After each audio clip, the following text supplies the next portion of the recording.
பெரியவா சரணம். வணக்கம். பெரியவா வானொலியின் காலை நிகழ்ச்சிகளுக்கு உங்களை அன்புடன் வரவேற்கிறோம். முதலில் பெரியவா சுப்பிரபாதம்.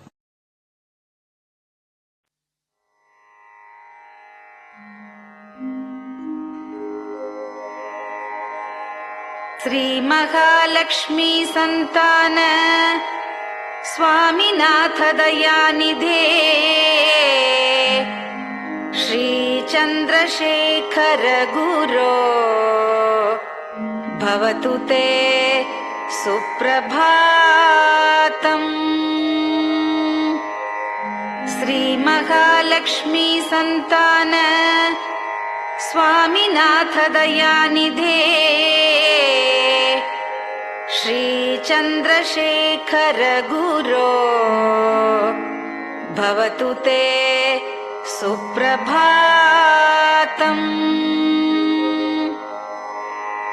सुब्रह्मण्यार्य कुमार श्रुतिसारस्वरूपिणे भगवच्छंकराचार्य भवतु ते सुप्रभातम्। सुब्रह्मण्यार्य कुमार श्रुतिसारस्वरूपिणे भगवच्छंकराचार्य भवतु ते सुप्रभातम्। उत्तिष्ठ स्वाम्यधिष्ठानात् जगद्गुरु महाप्रभो कामकोटिमटेशाय भवतु ते सुप्रभातम्। उत्तिष्ठ स्वाम्यधिष्ठानात् जगद्गुरु महाप्रभो कामकोटिमटेशाय भवतु ते सुप्रभातम्। निर्गुणाय निर्मलाय मायातीतस्वरूपिणे आत्मविदां वरेण्याय भवतु ते सुप्रभातम्। निर्गुणाय निर्मलाय मायातीतस्वरूपिणे आत्मविदां वरेण्याय भवतु ते सुप्रभातम्। साधु संग समूहाय सर्वज्ञ सर्वसाक्षिणे सत्यधर्म शरीराय भवतु ते सुप्रभातम्। साधु संग समूहाय सर्वज्ञ सर्वसाक्षिणे सत्यधर्म शरीराय भवतु ते सुप्रभातम्। वेदशास्त्र सुरक्षार्थं सन्न्यासतिलकान्विते शीघ्रमागच्छ भगवन् देहि मे दिव्यदर्शनम्। वेदशास्त्र सुरक्षार्थं सन्न्यासतिलकान्विते शीघ्रमागच्छ भगवन् देहि मे दिव्यदर्शनम्। निराहार विनिद्राय निर्मोहाय निरञ्जन अप्राकृत शरीराय त्रैलोक्यं मङ्गलं कुरु। निराहार विनिद्राय निर्मोहाय निरञ्जन अप्राकृत शरीराय त्रैलोक्यं मङ्गलं कुरु सम्पूर्णकल्याणगुण सच्चिदानन्दमद्गुरो अत्यद्भुतचरित्राय त्रैलोक्यं मङ्गलं कुरु सम्पूर्णकल्याणगुण सच्चिदानन्दमद्गुरो अत्यद्भुतचरित्राय त्रैलोक्यं मङ्गलं कुरु आदिमध्यान्तरहित चराचरमयान्विते अद्भुताय अशोकाय त्रैलोक्यं मङ्गलं कुरु आदिमध्यान्तरहित चराचरमयान्विते अद्भुताय अशोकाय त्रैलोक्यं मङ्गलं कुरु यस्य निःश्वसितं वेदाः शरीरं धर्ममेव च तस्य सद्गुरुवर्यस्य कीर्तिः वर्धतु वर्धतु यस्य निःश्वसितं वेदाः शरीरं धर्ममेव च तस्य सद्गुरुवर्यस्य कीर्तिः वर्धतु वर्धतु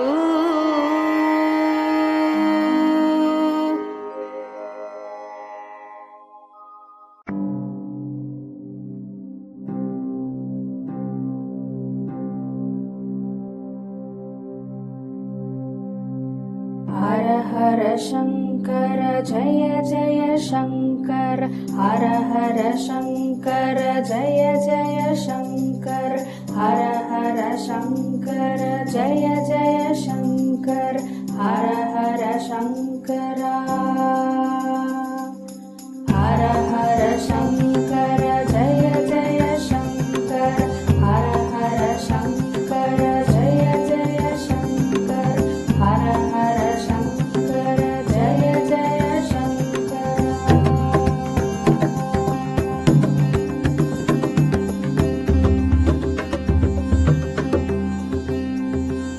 श्रुति स्मृति पुराणानाम् आलयं करुणालयं नमामि भगवत्पादं शङ्करं लोकशङ्करं श्रुति स्मृति पुराणानाम् आलयं करुणालयं नमामि भगवत्पादं शङ्करं लोकशङ्करम् हर हर शङ्कर जय जय शङ्कर हर हर शङ्कर जय जय शङ्कर हर हर शङ्कर जय जय शङ्कर हर हर शङ्कर हर हर शङ्कर जय जय शङ्कर हर हर शङ्कर जय जय शङ्कर हर हर शङ्कर जय जय शङ्कर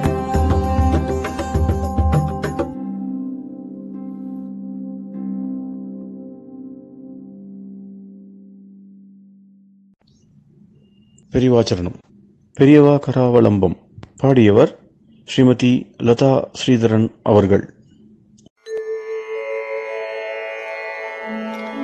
प्रातः स्मरामि भवदीयमुखारविन्दम् मन्दस्मितं च जनितापहरं जनानाम् प्रातः स्मरामि भवदीयमुखारविन्दम् मन्दस्मितं च जनितापहरं जनानाम् सम्पत्करीं च भवतोऽत्र कटाक्षलक्ष्मीम् काञ्चीमठेश मम देहि करावलम्बम्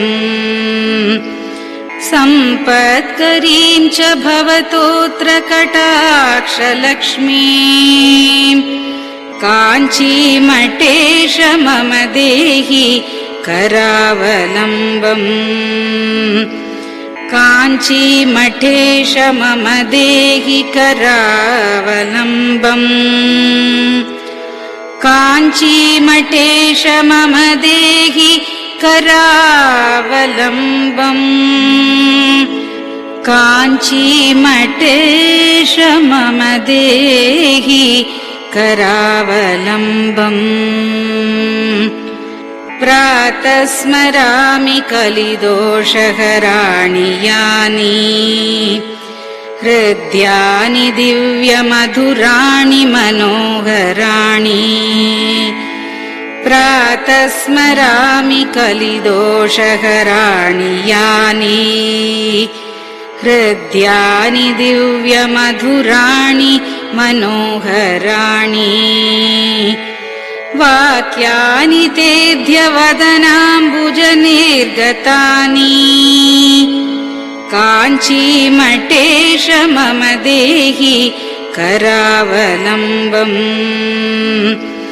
वाक्यानि तेऽध्यवदनाम्बुजनिर्गतानि काञ्चीमठेश मम देहि करावलम्बम्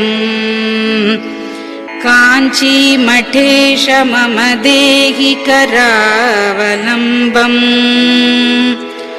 काञ्चीमठेश मम देहि करावलम्बम् काञ्चीमठेश मम देहि करावलम्बम् वक्षस्थलं विमलहेम समानवर्णम् भस्माङ्कितं जनमनोहर कुङ्कुमाक्तम् वक्षस्थलं विमलहेम समानवर्णम् भस्माङ्कितं जनमनोहर कुङ्कुमाक्तम् प्रातः स्मरामि भवतोऽत्र चिरं महात्मन् काञ्चीमठेश मम देहि करावलम्बम् प्रातः स्मरामि भवतोऽत्र चिरं महात्मन् काञ्चीमठेश मम देहि करावलम्बम् काञ्चीमठेश मम देहि करावलम्बम् काञ्चीमठेश मम देहि करावलम्बम् काञ्चीमठेश मम देहि करावलम्बम् मत्तेभतुल्यगमनं च निरीक्ष्य तेऽद्य यात्वा वनान्तरमनन्तगजाश्च लीनाः मत्तेभतुल्यगमनं च निरीक्ष्य तेऽद्य यात्वा वनान्तरमनन्तगजाश्च लीनाः प्रातः स्मरामि गजराजगतिं तवेदम् काञ्चीमठेश मम देहि करावलम्बम् प्रातः स्मरामि गजराजगतिं तवेदम् काञ्चीमठेश मम देहि करावलम्बम् काञ्चीमठेश मम देहि करावलम्बम् काञ्चीमठेश मम देहि करावलम्बम्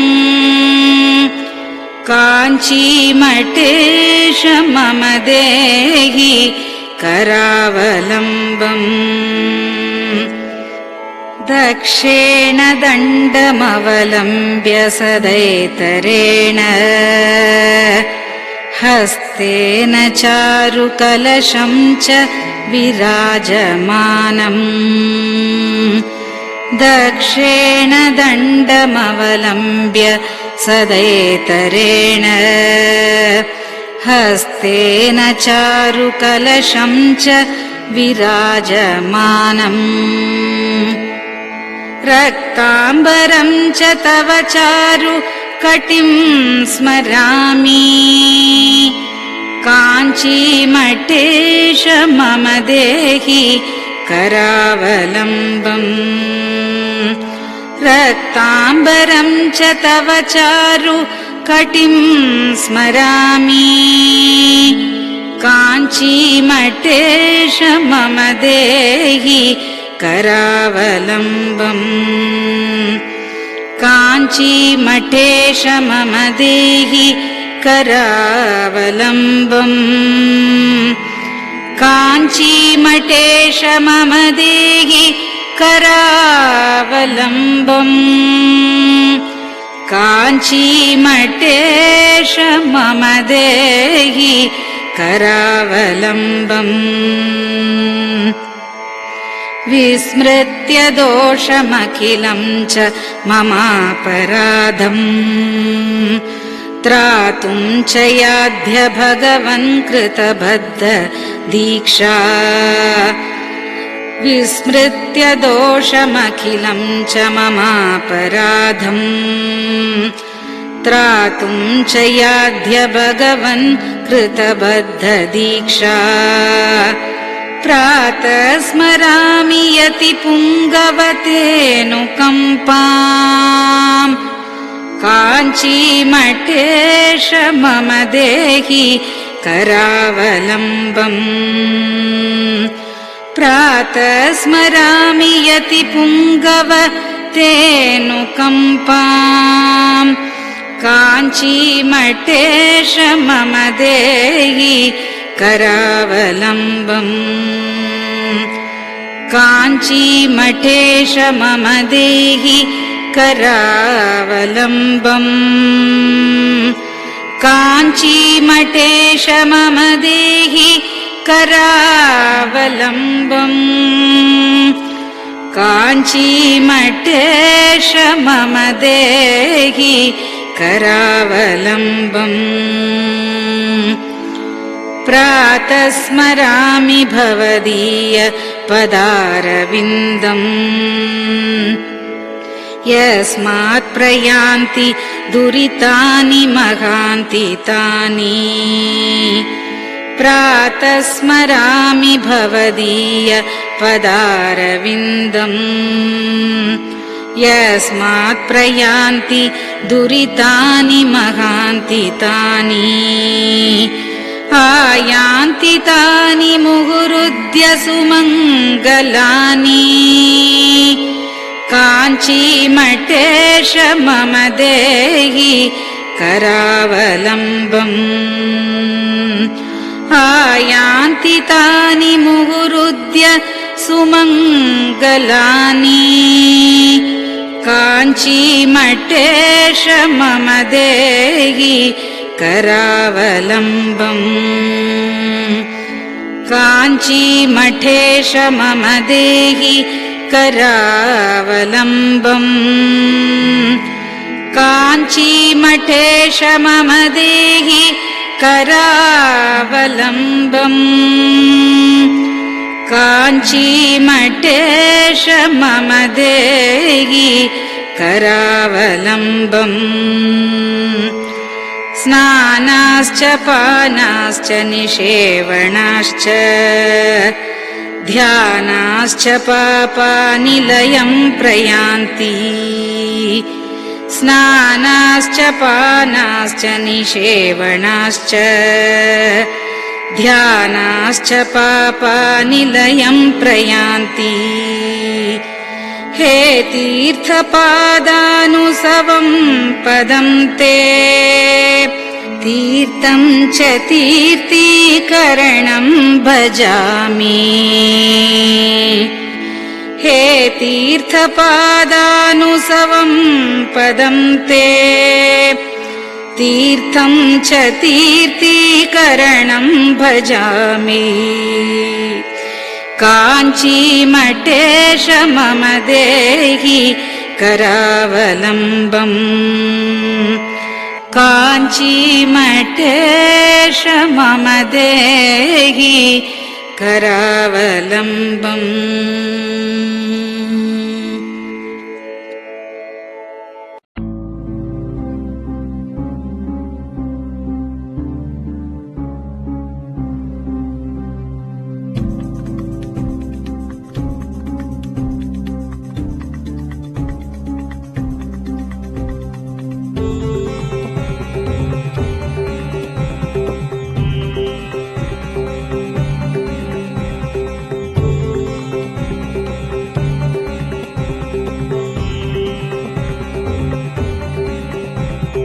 चन्द्रशेखर पाहि मां चन्द्रशेखर रक्ष मां चन्द्रशेखर पाहि मां जय चन्द्रशेखर रक्ष मां हर हर शम्भो शिव शिव शम्भो हर हर शम्भो शिव शिव शम्भो हर हर शम्भो शिव शिव शम्भो हर हर शम्भो शिव शिव शम्भो चन्द्रशेखर पाहि मां चन्द्रशेखर रक्ष मां चन्द्रशेखर पाहि मां जय चन्द्रशेखर रक्ष मां हर हर शम्भो शिव शिव शम्भो हर हर शम्भो शिव शिव शम्भो हर हर शम्भो शिव शिव शम्भो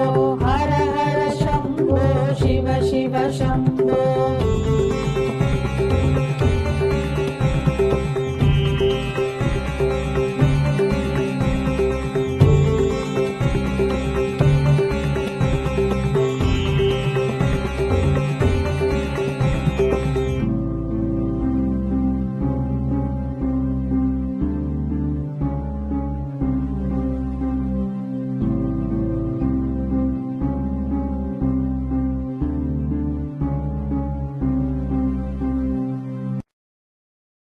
பெரியவா சரணம். நீங்கள் கேட்க இருப்பது பெரியவா குரல். மகா பெரியவா உபன்யாசங்களில் இருந்து சில பகுதிகள். நம பார்வதி பதயே கோவிந்தநாம கீர்த்தனம். ஒரு விசேஷம், எல்லா புஸ்தகங்களை காட்டிலும் அந்த பகவத்கீதைக்கு ஒரு கீர்த்தி அதிகமாக ஏற்பட்டிருக்கு. இந்த மாதிரி ஞானத்தை உபதேசம் பண்ற புத்தகங்கள் எவ்வளவோ இருக்கலாம். பாரதத்திலேயே பார்த்தா இதே பாரதத்தில் ரொம்ப இடங்கள்ல ஞானோபதேச கட்டங்கள் வருது. இன்னும் விஷ்ணு புராணாதிகளில் ரொம்ப நிறைய ஸ்காந்தத்தில் சூதசமிதியில் சிவபுராணங்களையும் சரி, வைஷ்ணவ புராணங்களையும் சரி, சைவ புராணங்களையும் சரி ஞானோபதேச கட்டங்கள் நிறைய இருக்கு. என்ன ஆகவங்கள்லேயும் அந்த மாதிரி ஞானோபதேசம் பண்ணுற இடங்கள் நிறைய இருக்கு. இருந்தாலும் அந்த மாதிரி இது ஒரு இதிகாசத்துலேயே ஒரு பாகம் தான் பகவத்கீதைங்கிறது. இப்போ பாரதத்துக்கு, ராமாயணத்துக்கு, இவர்களுக்கெல்லாம் எவ்வளவு பிராமணியமோ விஷ்ணு புராணாதிகளுக்கு இந்த மாதிரி தான் அதுக்கு ஒரு பிராமணியம். தவிர பகவத்கீதைக்கு தனியாக ஒரு பிராமணியம், கொஞ்சம் வேதத்துக்கு கொஞ்சம் பிராமணியம் அதிகம் உண்டு. இதெல்லாம் காட்டணும், இதிகாச புராணங்களெல்லாம் காட்டணும். ஒரு கால அதை காட்டிலும் கூட ஸ்மிருதிக்கு இன்னும் பிராமணியம் ஜாஸ்தி உண்டு மன்வாத ஸ்மிருதிகளுக்கு. பாரதத்தை காட்டிலும் மன்வாத ஸ்மிருதிகளுக்கு இன்னும் பிராமணியம் அதிகம் உண்டு. மன்வாத ஸ்மிருதிகளை காட்டிலும் வேதத்துக்கு இன்னும் அதிக பிராமணியம் உண்டு.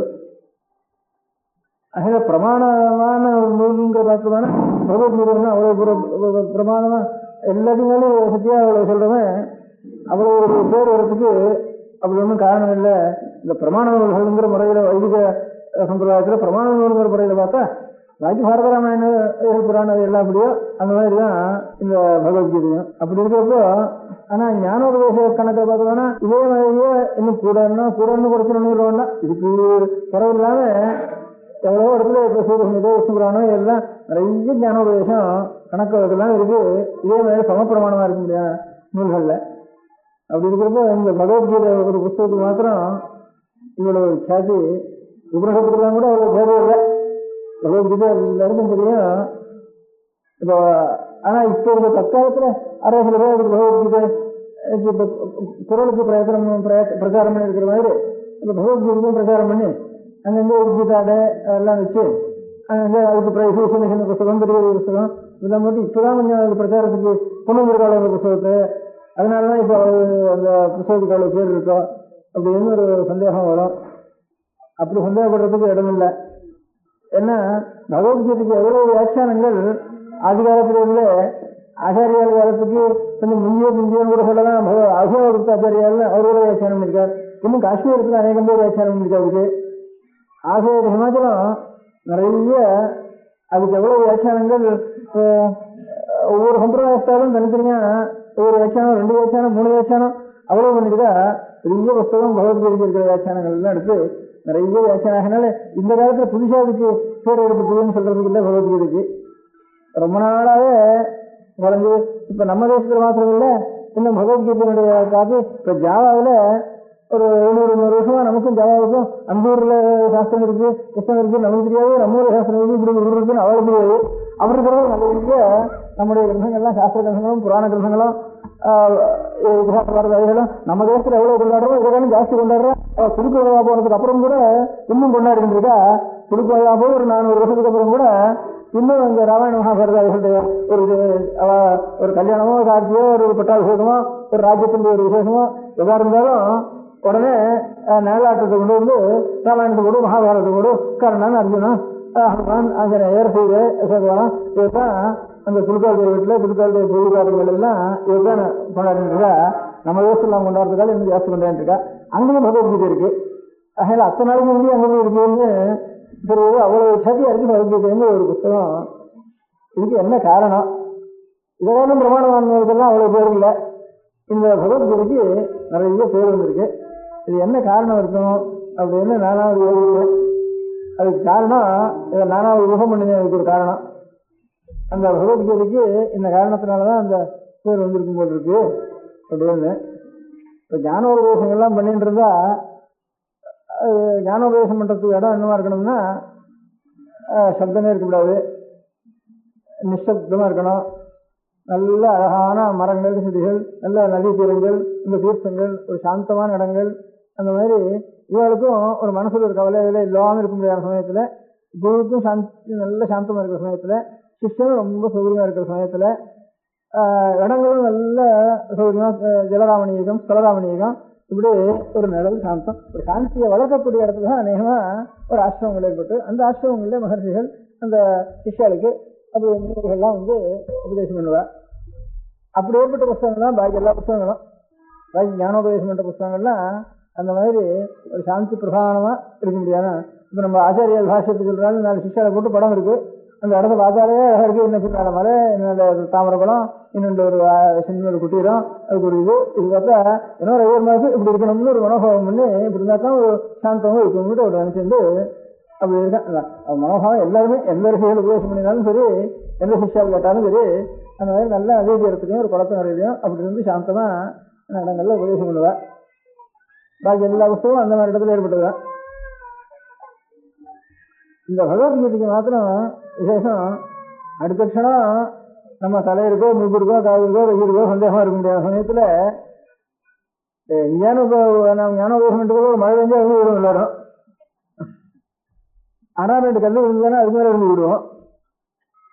அவன் என்னன்னா கல்லு மாத்திரம் இல்லை தன்னுடைய உயிரி எதுவானாலும் சரி இது பேசிட்டே இருக்கப்போ தலையிற்கு போடுறதோ காட்டுக்கு போடுறதோ அப்படின்னு சந்தேகம். அப்படி இருந்தாலும் அதெல்லாம் தூரத்தில் இருக்கட்டும் அப்படின்னுட்டு உயிர் எப்படி போனாலும் சரி உயிரோ சரீரமோ இது எல்லாத்தையும் காட்டிலும் நமக்கு ஞானத்தை நாம் தர வேண்டியதான் முக்கியம். இன்னும் அடுத்த க்ஷணம் உயிர் போறதா இருந்தாலும் சரி அதுக்குள்ள 2 க்ஷணம் இருந்தாலும் அடுத்த க்ஷணத்துக்குள்ள என்ன காரியம்னா ஞானத்தை நாம் அடைய வேண்டியதான் முக்கியம் அப்படின்னு நினைச்சிட்டு அப்ப ஏற்பட்ட ஒரு ரணகளத்துல ரணகளம்னு ரணம்னா யுத்தத்துக்கு யுத்த களம்னு சொல்லுது ரணகளம். அந்த மாதிரி ரணகளத்துல கிருஷ்ணனா இருக்க போறாரோ அர்ஜுனனா இருக்க போறாரோ எவன் இருக்க போறானோ தேர்தா இருக்க போறதோ அப்படின்னு அந்த மாதிரி சந்தேகத்துல அப்ப இதெல்லாம் உயிரெல்லாம் காட்டிலும் ஞானம் தான் நமக்கு பெருசு, எது போனாலும் போட்டோம் அப்படின்னுட்டு. அதுக்கு 2 க்ஷணம் இருந்தாங்க, 2 க்ஷணத்துக்குள்ள நம்ம எத்தனை ஞானம் சம்பாதிக்க முடியும் அவ்வளவு ஞானத்துக்குள்ள சம்பாதிச்சிருவோம். கேள்வி கேட்டு நம்மளோட சந்தேகம் நிறுத்தி பண்ணிட்டு அப்படின்னுட்டு எனக்கு தத்துவம் தான் தெரியணும். சாசிமாம் துவாம் பிரபன்னம் எஸ்யாத் நிச்சயம் சிஷ்யத்தேகம் சாசிதானம் சுவாபனம்னுட்டு அந்த க்ஷணத்துல ஒரு சிஷ்யனா இருந்து ஒரு குருவை இது பண்றதுங்கிறது பெரிய துக்கமோ நிறைய ஒரு பயமோ இருந்து கூட சரியவே போக போறதோன்னு மரணம் நிச்சயமா எதிர்க்க நின்றுட்டு இருக்கு அப்படிங்கிற சமயத்துல கூட எல்லாத்தையும் எது வந்தாலும் வரட்டும், அதை காட்டிலும் நாம் முன்னேற வேண்டியதுதான் நம்முடைய காரியம்னு நினைச்சு ஏற்பட்ட இடத்துல ஒரு உற்பத்தி ஆனத்தினால அந்த பகுதிக்கிட்ட அந்த பகுதியை எல்லா விஷயத்தை காட்டிலும் அதுக்கு ஒரு கீர்த்தியும் ஒரு விசேஷம். அந்த மாதிரி வைராக்கியங்கிறது உண்மையான வைராக்கியம்னு ராகம்னா ஆசை இல்லாதுன்னு அர்த்தம். உயிரிலே ஆசை இல்லை, உடம்புலாம் ஆசை இல்லை, உண்மையான நடத்துலாம் ஆசை. அப்படிங்கிறதுனால ஏற்பட்ட நிரூபணத்தோட ஏற்பட்ட ஒரு புத்தகம் பகவத்கீதை. அதனாலதான் இதுக்கு இவ்வளவு பேர் வந்துருக்குன்னு நானா ஒரு ஊகம் பண்ணிட்டேன். அந்த பகவத்கீதைக்கு தம்பி தான் தீபாவளின்னு நினைச்சேன். பகவத்கீதைக்கு தீபாவளிக்கும் சம்பந்தம் இல்லையே, அது ஞானம் இதுன்னுட்டு நாளைக்கு வரப்போது தீபாவளி, தீபாவளியும் பகவத்கீதைக்கு தம்பின்னுட்டு நினைச்சிருந்தேன். புஸ்தகத்தில் எப்படி பகவத்கீதை ரொம்ப சாத்தி கிடையாதோ அந்த மாதிரி எல்லாரும் பண்றது தீபாவளி தெரியாத இந்தியாவில் ஒருத்தன் இருக்க மாட்டான் உலகத்துல. ஒரு வண்டியை ஒருத்தனுக்கு தெரியும், ஒரு வண்டிக்கு தெரியாது, வடக்கு தெரியாது, கிழக்கு தெரியும், கிழக்கு தெரியாது, ஒரு ஜாதிக்கு தெரியும், இந்த ஜாதிக்கு தெரியாது, அப்படியே அநேக வண்டிகள் இருந்துருக்கும். இந்த தீபாவளி பண்டிகை மாத்திரம் ஆரிய ஹிமபுரத்துடைய வண்டிகள் இருந்தாலும் சரி, என்னென்ன மலையாளத்தில் இருந்தாலும் சரி, கன்னியாகுமரியில் இருந்தாலும் சரி, இந்த தீபாவளி மாத்திரம் தெரியாதவன் உலகத்திலே கிடையாது. இப்போ ஓணம்னு மலையாளத்தில் பண்ணா நமக்கு ஓணம்னா என்னடான்னா நமக்கு தெரியவே தெரியாது. இங்கே இருந்து ஓணம்னா அதுக்கு அர்த்தமே தெரியாது, ஓணத்துக்காலும் தெரிய கிடையாதுன்னுட்டு விஷுக்கணின்னு ஒன்று வச்சுட்டு இருக்கா மலையாளத்தில், நமக்கு அதுன்னுட்டு நமக்கு அதெல்லாம் தெரியவே தெரியாது. ஹோலின்னு அங்கே வடக்கணுமா சொல்கிறா. எல்லாரும் எடுத்து என்ன சாய தண்ணி எடுத்து ஒருத்தர் அடிச்சுக்கிறது, போட்டு எடுக்கிறது, தடுறது, கும்மாளம் போடுறது, அது பண்ணிட்டு இருக்கா. நம்ம ஊரில் அது என்னென்ன என்னைக்கு என்ன சமாச்சாரம் என்னதுக்காக பண்ணுறது ஒன்றுமே தெரியாது நம்ம ஊரில்.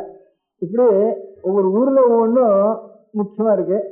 அதே மாதிரி சில ஜாதிகள்ல சில பண்றா, இன்னும் சில ஜாதிகளுக்கு ஒரு ஊர்ல இருக்கிற சில ஜாதிகளுக்கு ஒரு பண்டிகை உண்டு, இன்னும் சில ஜாதிகளுக்கு அந்த பண்டிகை தெரியாது. அப்படியான பண்டிகைலாம் இருக்கு. இந்த தீபாவளி ஒண்ணுதான் நம்மளால எந்த இப்போ நம்ம நாட்டில் புதுசா வந்த மதங்களை தவிர பாக்கி நம்ம நாட்டில் இருக்க முடியாத ஒரு 1000 வருஷத்துக்கு முந்தி நம்ம நாட்டில் இருக்கிற அத்தனை பேரும் சரி, ஜெயினோ பௌத்தனோ எவனா இருந்தாலும் சரி, நம்ம நாட்டில் பிறந்தோம் அத்தனை பேருக்கும் புதுசா இன்னொரு தேசத்துலேருந்து தூக்கிட்டு வந்த மதங்களை தவிர பாக்கி நம்ம நாட்டில் இருந்த ஆளுக்கு முழுக்க தீபாவளி மாத்திரம் தெரியாதா கிடையாது. அது கொஞ்சம் கொஞ்சம் ஒன்றா தீபாவளிக்கு இங்கே வடக்கு வைக்கிற வழக்கம் இல்லை. மடத்துல நான் வடக்க பார்த்துட்டு இங்கே தீபாவளின்னு பேர் இருக்குன்னு 20 வருஷம் 20 வருஷமா வழக்கு வை அப்படின்னு சொல்லி வச்சிருக்கேன். இந்த பட்டாசு வெடிக்கிறதுனா இங்கே பட்டாசு வெடிக்கிறது ஏதோ இப்போ கார்த்திகை வந்துட்டுதா அவளுக்கு கார்த்திகை வந்து இது கார்த்திகை கிருஷ்ணமா இது காசியில எல்லாம் பூர்ணிமாந்த மாசம் இல்லையா, இப்ப கார்த்திகை கிருஷ்ணன் தான். அகில இந்த கார்த்திகை தீபாவளி அன்னைக்கு கங்கையில கணக்கு வழக்கு இல்லாம அகலை ஏற்றி ஜொன்னைகளை ஏற்றி விட்டுட்டு இருப்பா. இன்னைக்கு கங்கை கரை முழுக்க தீபம் வைக்கிறதோட கூட கங்கையிலையும் கணக்கு வழக்கு இல்லாம போயிட்டு இருக்கோம். இப்ப கார்த்திகை தான் வேறு வாழ்க்கை. கார்த்திகை ஸ்நானம் வந்துட்டு இருக்கோம். இந்த போன பூர்ணிமையிலேருந்து கார்த்திகை வந்துட்டு பூர்ணவாசின்னு சொல்றோம் இல்லையா, அது பூர்ணவாசிங்கிற வார்த்தைக்கே பூர்ணகா மாசா அஸ்தியாமிச்சு மாசம் பூர்ணமானதுன்னு அர்த்தம்.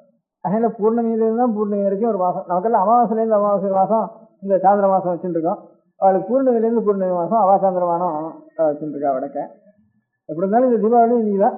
இந்த தீபாவளிங்கிறது இதுவும் பகவத்கீதைக்கு தம்பின்னு வச்சுட்டு இருக்கேன். இவ்வளவு பேர் இருக்கிறதுனால பாக்கி இதை காட்டிலும் எவ்வளவோ வசந்த சௌதமான கர்மாக்கள்லாம் இருக்கு, பாக்கி இருக்க முடியாத அனுஷ்டானங்கள்லாம் இருக்கு. அது எல்லாத்தையும் காட்டிலும் சுவாமி பிறந்த நாள்லாம் இருக்கு, சுவாமி அவதாரம் பண்ணி நாள்லாம் இருக்கு, தர்மசாஸ்திரத்தில் சொன்ன புண்ணியகாலங்கள்லாம் இருக்கு, வேதத்தில் சொன்ன புண்ணியகாலங்கள்லாம் இருக்கு, அவ்வளோதான் புராணங்கள் பகவத் அவதாரங்கள் இருக்க முடியாத புண்ணியகாலங்கள்லாம் இருக்கு. அது எல்லாத்தையும் காட்டிலும் இந்த இது மாத்திரம் ரொம்ப பெருசா எல்லாருக்கும் தெரிஞ்சது இந்த தீபாவளிங்கிறது ஒன்று. இந்த தீபாவளிக்கு இவ்வளவு பேர் இருந்ததுனால அப்படின்னுட்டு அதுவும் முடியாது. என்ன இந்த பகவத்கீதை மாதிரி தான் அதுக்கும் தீர்மானம் பண்ணினேன். வந்து அவனும் தான் பிராக்ஜோதிஷபுரம்னுட்டு அஸ்ஸாம் கிட்ட ஒரு ஊர் இருந்துதான். அந்த ஊர்ல இதுதான் பௌமன்னு அவனுதான் நரகாசுரம்னு பேர் அவனுக்கு. அந்த ஊர்ல ரொம்ப வியாபகமா இருந்தான். அவன் ரொம்ப அநேக சிரமங்கள் படுத்திட்டு இருந்தான். எல்லாரையும் எனக்கு சக்தி வந்துட்டு தபஸ் பண்ணினா வரம் கிடச்சி வச்சு அது தாமசமான வரமா வாங்கிட்டு எல்லாரையும் ஹிம்சை பண்றதுக்கு லோகத்தில் இருக்கிற ராஜ்யத்தில் இருக்க முடியாத அத்தனை பேரையும் உண்டு. அநேக ஸ்திரீகளுக்கு ஹிம்சையும், அநேக குழந்தைகளுக்கு ஹிம்சை, பெரியவாளுக்கு ஹிம்சை, தபஸ் பண்றவாளுக்கு ஹிம்சை, இப்படிலாம் பண்ணிட்டு எல்லாத்தையும் ஊரில் கொண்டு வச்சுட்டு இவ்வளவு கஷ்டங்கள்லாம் படிச்சுட்டு இருந்தான். லோக கண்டகனா இருந்தான். அது தெரிஞ்சு பகவான் வந்து அவனை போய் அவன் ரொம்ப அத்தனை கோட்டை, அந்த கோட்டை, இந்த கோட்டைன்னு ஒவ்வொரு அக்னி கோட்டை, நெருப்பு கோட்டை, ஜலக்கோட்டை, எப்படி ஒவ்வொரு பூதங்கள்னாலையும் ஒவ்வொரு கோட்டைகளை கட்டிட்டு அங்கிட்ட வராமல் இருக்க முடியா. கிருஷ்ண பகவானுக்கு கூட அங்கிட்ட போய் அவனால முடியவே முடியாதுன்னு சந்தேகப்பட முடியாத ஒரு அவ்வளவு பந்தோபஸ்தில் இருந்தான் அவ்வளவு சக்தியோட. அப்புறம் சுவாமி போய் அந்த நோய் யுக்தி பண்ணி அவதாரம் பண்ணினாள். அதுக்கு தகுந்த யுக்திகளை தான் பண்ணி அங்கே போய் அவனை சம்ஹாரம் பண்ணினான். சம்ஹாரம் பண்ணுறப்போ அவனுடைய தாயார் பூமி தேவின்னு சொல்றது, பூமி தேவியுடைய அவதாரம் பூமி தேவின்னு சொல்றது. அவள் வந்து பகவானை பார்த்த உடனே அவளுக்கு தன் பிள்ளை மறந்து போனதோ, மறிச்சு போனதோ, பிள்ளை சாரதோ, அவனை கொலை பண்றதோ, இது எல்லாமே பகவான் தரிசனம் நமக்கு கிடைச்சது. இது பிள்ளைன்னா ஒரு 100க்கும் பிள்ளை வருது, பிள்ளை போறது அப்படின்னு இது ஒரு பக்கம் இருக்கட்டும் அப்படின்னுட்டு பிள்ளையினுடைய ஒரு இதை கூட புத்திரசோகத்தை காட்டிலும் மாதாவுக்கு வேற ஒண்ணுமே, ஸ்திரீகளுக்கு அதை காட்டிலும் துக்கங்கிறது வேற ஒண்ணுமே கிடையாது.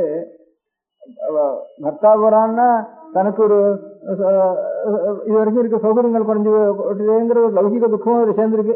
பக்தியோட கூட பக்தியோட தவிர லௌகிகமா நாம் வந்து நம்ம இனிமேல் ரட்சிக்கிறதுக்கு ஒத்துரும் இல்லையே அப்படிங்கிறது ஒரு இன்னும் இல்லைன்னா அநேக அபசகுணமாயும் அசுகமாயும் இப்படிலாம் ஒரு நிலைமை வருது நமக்கு. அப்படிங்கிற ஒரு துக்கத்தோட தனக்கு ஒரு சௌகரியக்குறை ஏற்படுறதேங்கிறதும் சேர்ந்து இருக்கு அந்த துக்கத்துல. பக்தியோட கூட புத்திரவரணத்துல அதெல்லாம் ஒண்ணுமே இல்லை. சின்ன குழந்தை போனா கூட அது தாங்க முடியாத புத்திரசோகம். அதுலயும் எத்தனை கொஞ்சம் கூட வயசாகிறதோ அத்தனை புத்திரசோகம் தாங்காது. இப்படி லோகத்துல முழுக்க பெரிய சக்கரவர்த்தி மாதிரி இருந்து எல்லாம் கிடுகிடுன்னு உலகமே எடுக்க முடியாதான் ஒரு ராஜ்யபாரம் பண்ணிட்டு இருந்த ஒரு பையன், ஒரு புத்திரன் அவனுக்கு போனாங்கிறது கூட நினைச்சானே. பகவானுடைய கையால அவனுக்கு அவனுக்கு மோட்சம் ஏற்பட்டுதுன்னு, பகவானுடைய கையால மோட்சம் ஏற்பட்டு அவனுக்கு சரி. நமக்கு பகவானுடைய எந்த புண்ணியம் பண்ணுமோ, பாவம் பண்ணதுனால பகவான் தாரோ, புண்ணியம் பண்ணதுனால பகவான் தாரோ தெரியல. பாவம் பண்றதுனால பெரிய தப்பு பண்றதுனால பகவான் வர, அது ரொம்ப புண்ணியம் பண்ணினால்தான் பகவான் வருவார், ரொம்ப பாவம் பண்ணினாலும் பகவான் சொருபம் இருக்கு. அதனால அப்பேற்பட்டது நான் பண்ணினது புண்ணியமோ பாவமோ அதுவே தெரியலையே நமக்குன்னு அதை நினைச்சுட்டு உடனே ஒரு பிரார்த்தனை பண்ணிட்டா. இது இருக்கட்டும், என் பிள்ளை போனது, என் பிள்ளை போனதுனால வந்து ஒருத்தருக்கும் துக்கம் இருக்கக்கூடாது லோகத்துல. இவ்வளவு பெரிய சக்கரத்துக்கு போனானா இன்னைக்கு மாத்திரம் இல்லை, என் பிள்ளை போனதுனால உங்க பகவானால அவனுடைய கை கிடைச்சது. அதை காட்டிலும் உத்தமமான மங்களம் கிடையாது, அப்பேரோட மோட்சம் கிடைச்சது. அந்த நாளை வந்து எல்லாருக்கும் உலகத்துல ஞாபகம் இருக்கிறதுக்கு அந்த நாள்ல இங்க யாரு வந்து அன்னைக்கு எண்ணெய் சேர்த்துக்கிறாளோ, எண்ணெய் எங்கேயானு சேர்த்து விளாடான்னு செத்துவோம். இன்னைக்கு எம்புள்ள போன இன்னைக்கு எல்லாரும் எண்ணெய் சேர்த்துக்கணும், எல்லாரும் ஒரு முழுக்க வளர்த்து வைக்கணும், தீபாவளி வைக்கணும், எல்லாரும் புது வஸ்திரம் கட்டிக்கணும், எல்லாரும் விசேஷமா விருந்து கொண்டாடணும் அப்படின்னுட்டு இப்படி ஒரு பிரார்த்தனை அவ பண்றதுக்கு ஆரம்பிச்சா. அப்படின்னு ஒரு வருஷம் இருக்கு. நரகாசுரனே கேட்டுட்டான். நான் சித்து போற காலத்துல அவனே வந்து என்னுடைய உங்க கையால கிடைச்சது எனக்கு, அதனால இன்றைய தினம் லோகத்துல ஆறார் வந்து எண்ணெய் சேர்த்துக்கிறாளோ, ஆறார் வந்து ஒரு எண்ணெய் ஸ்நானம் பண்றாளோ, அவளுக்கெல்லாம் இந்த கங்கை இல்லாத இடத்துல கூட எந்த ஊர்ல எந்த தினம் இருந்தாலும் அவளுக்கு கங்கை ஆகணும். அன்னைக்கு கங்கையினுடைய பவித்திரத்தை எவ்வளவோ புண்ணியம் எவ்வளவோ அவளுக்கு புண்ணியம் அவளுக்கு கிடைக்கணும். ஆறார் என்னுடைய தினத்துல சந்தோஷம் கொண்டாடுறாளோ அவளுக்கு சந்தோஷம் மாத்திரம் இல்லை, இப்போ சந்தோஷம்னா வெறும் கொண்டாட்டத்தில் சேர்ந்தது இல்லை, அவளுக்கெல்லாம் அவளுக்கு புண்ணியம் கிடைக்கணும். அதே மாதிரி ஆறார் என்ன சேர்த்துக்கிறாளோ அவளுக்கெல்லாம் மகாலட்சுமியுடைய அபிவிருத்தி வேணும். இந்த தீர்த்தத்துல தைலே லட்சுமீர் ஜலே கங்கா தீபாவளியாம் சதுர்தசின்னுட்டு ஒரு இந்த துலாகாவேரி மகத்துவத்துல இந்த 30 நாளும் 30 அத்தியாயம் இருக்கு. இந்த ஒவ்வொரு நாளும் ஒவ்வொரு மாசத்துக்கும் புராணங்கள் இருக்கு, மகாத்மியங்கள் இருக்கு. சைத்திர மகாத்மியம், வைசாக மகாத்மியம், கார்த்திகை மகாத்மியம், இந்த மாதிரி ஒவ்வொரு இதுலையும் துலா மாசத்துக்கும் மகாத்மியம் இருக்கு. துலா மாசத்து மகாத்மியம் முழுக்க காவேரியினுடைய துலா மாசத்துல காவேரி ஸ்நானம் பிரதானமானதுனால காவேரி மகிமை சொல்லுவது. அதுல ஒவ்வொரு தேதிக்கும் 30 அத்தியாயத்துல 30 நாள் படிக்க முடியாது, 30 அத்தியாயம் இருக்கு. அந்த 30 அத்தியாயத்துல ஒவ்வொரு அத்தியாயத்திலையும் ஒண்ணு வருது. அதுல இந்த அமாவாசை அன்னைக்கு தீபாவளி அமாவாசையும் அநேகமா துலா மாசத்துல சேர்றதுனால இந்த தீபாவளி அமாவாசையுடைய மகிமை வருது. அப்போ இந்த மாதிரி பிராக்திகத்துல இது பாகவத்திலையும் இருக்கு, அவனை நரகாசுர சம்ஹாரம் பண்ணுங்கிறது எல்லா புராணங்களையும் இருக்கு.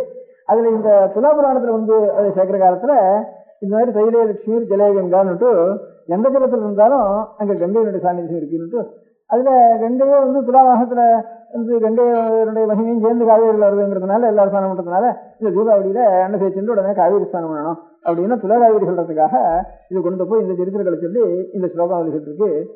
எண்ணெயில முழுக்க மகாலட்சுமி இருக்கா. அதனால எண்ணெயில் இருக்க முடியாத மகாலட்சுமி யாரா அன்னைக்கு எண்ணெய் சேர்த்துக்கிறாளோ எல்லா சன்னியாசத்துலையும் சொல்லியிருக்கு.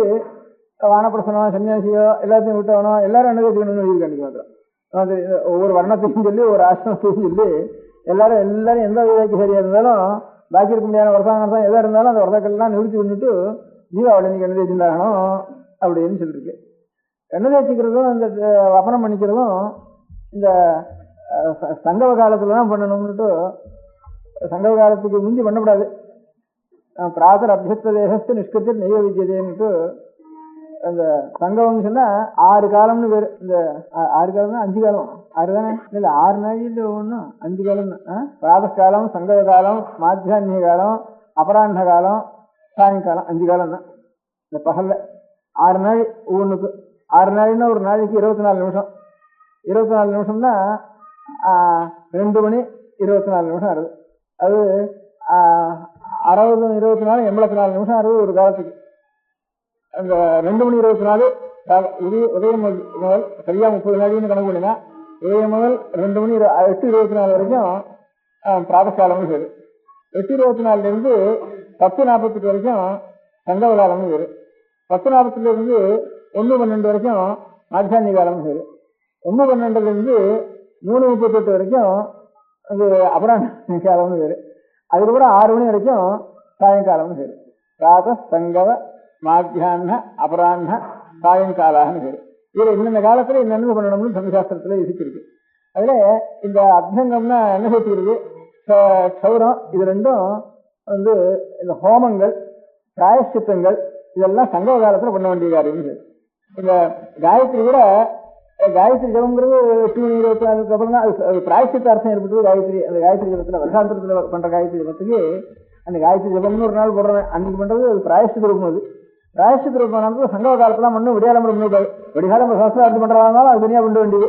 பிராயஷ்சித்த ரூபமா ஒரு சங்கல்பம் பண்ணிட்டு பாக்கி இதர நாள்ல பிராயஷ்சித்தம் பண்ணாலும் காயத்ரி ஜபத்தினை தவிர பாக்கி நாள்ல ஒரு சில தோஷத்துக்காக பிராயஷ்டிக்காக சில காயத்ரி ஜபம் கூட பண்ண சொல்றது. அதெல்லாம் சங்கவ காலத்துல பண்ண வேண்டியது. எண்ணெய் தேய்ச்சிக்கிறது பிராத காலத்துல பண்ணவே கூடாது. பிராத காலத்துக்கு முந்தி உஷக்காலத்துல ராத்திரில எண்ணெய் தேய்ச்சிக்கவும் கூடாது அப்படின்னுட்டு அது ரொம்ப தோஷம் சொல்லியிருக்கு. இதுக்கு சமானம் அப்படிதான் தேய்ச்சினுட்டா நல்ல விஷயத்துல பாக்கி சுரையரை கல்லு இதெல்லாம் உடம்புல தேய்ச்சிருந்தா எந்த தோஷமோ அந்த தோஷத்துக்கு சமானம்னு அப்படிலாம் சொல்லியிருக்கு. அப்படி இருந்தாலும் இதுக்கு விசேஷ இது இன்னைக்கு அவன் எது உனக்கு நீ கேட்டு அவன் பிரார்த்திக்கின்றதுனால இந்த உஷக்காலத்திலேயே பண்ணிக்கணும். அது நேரம் விபரீதமா இப்போ ஒரு பசுவை கூட நம்ம ஒரு பிராணியை கூட கொல்லப்படாது.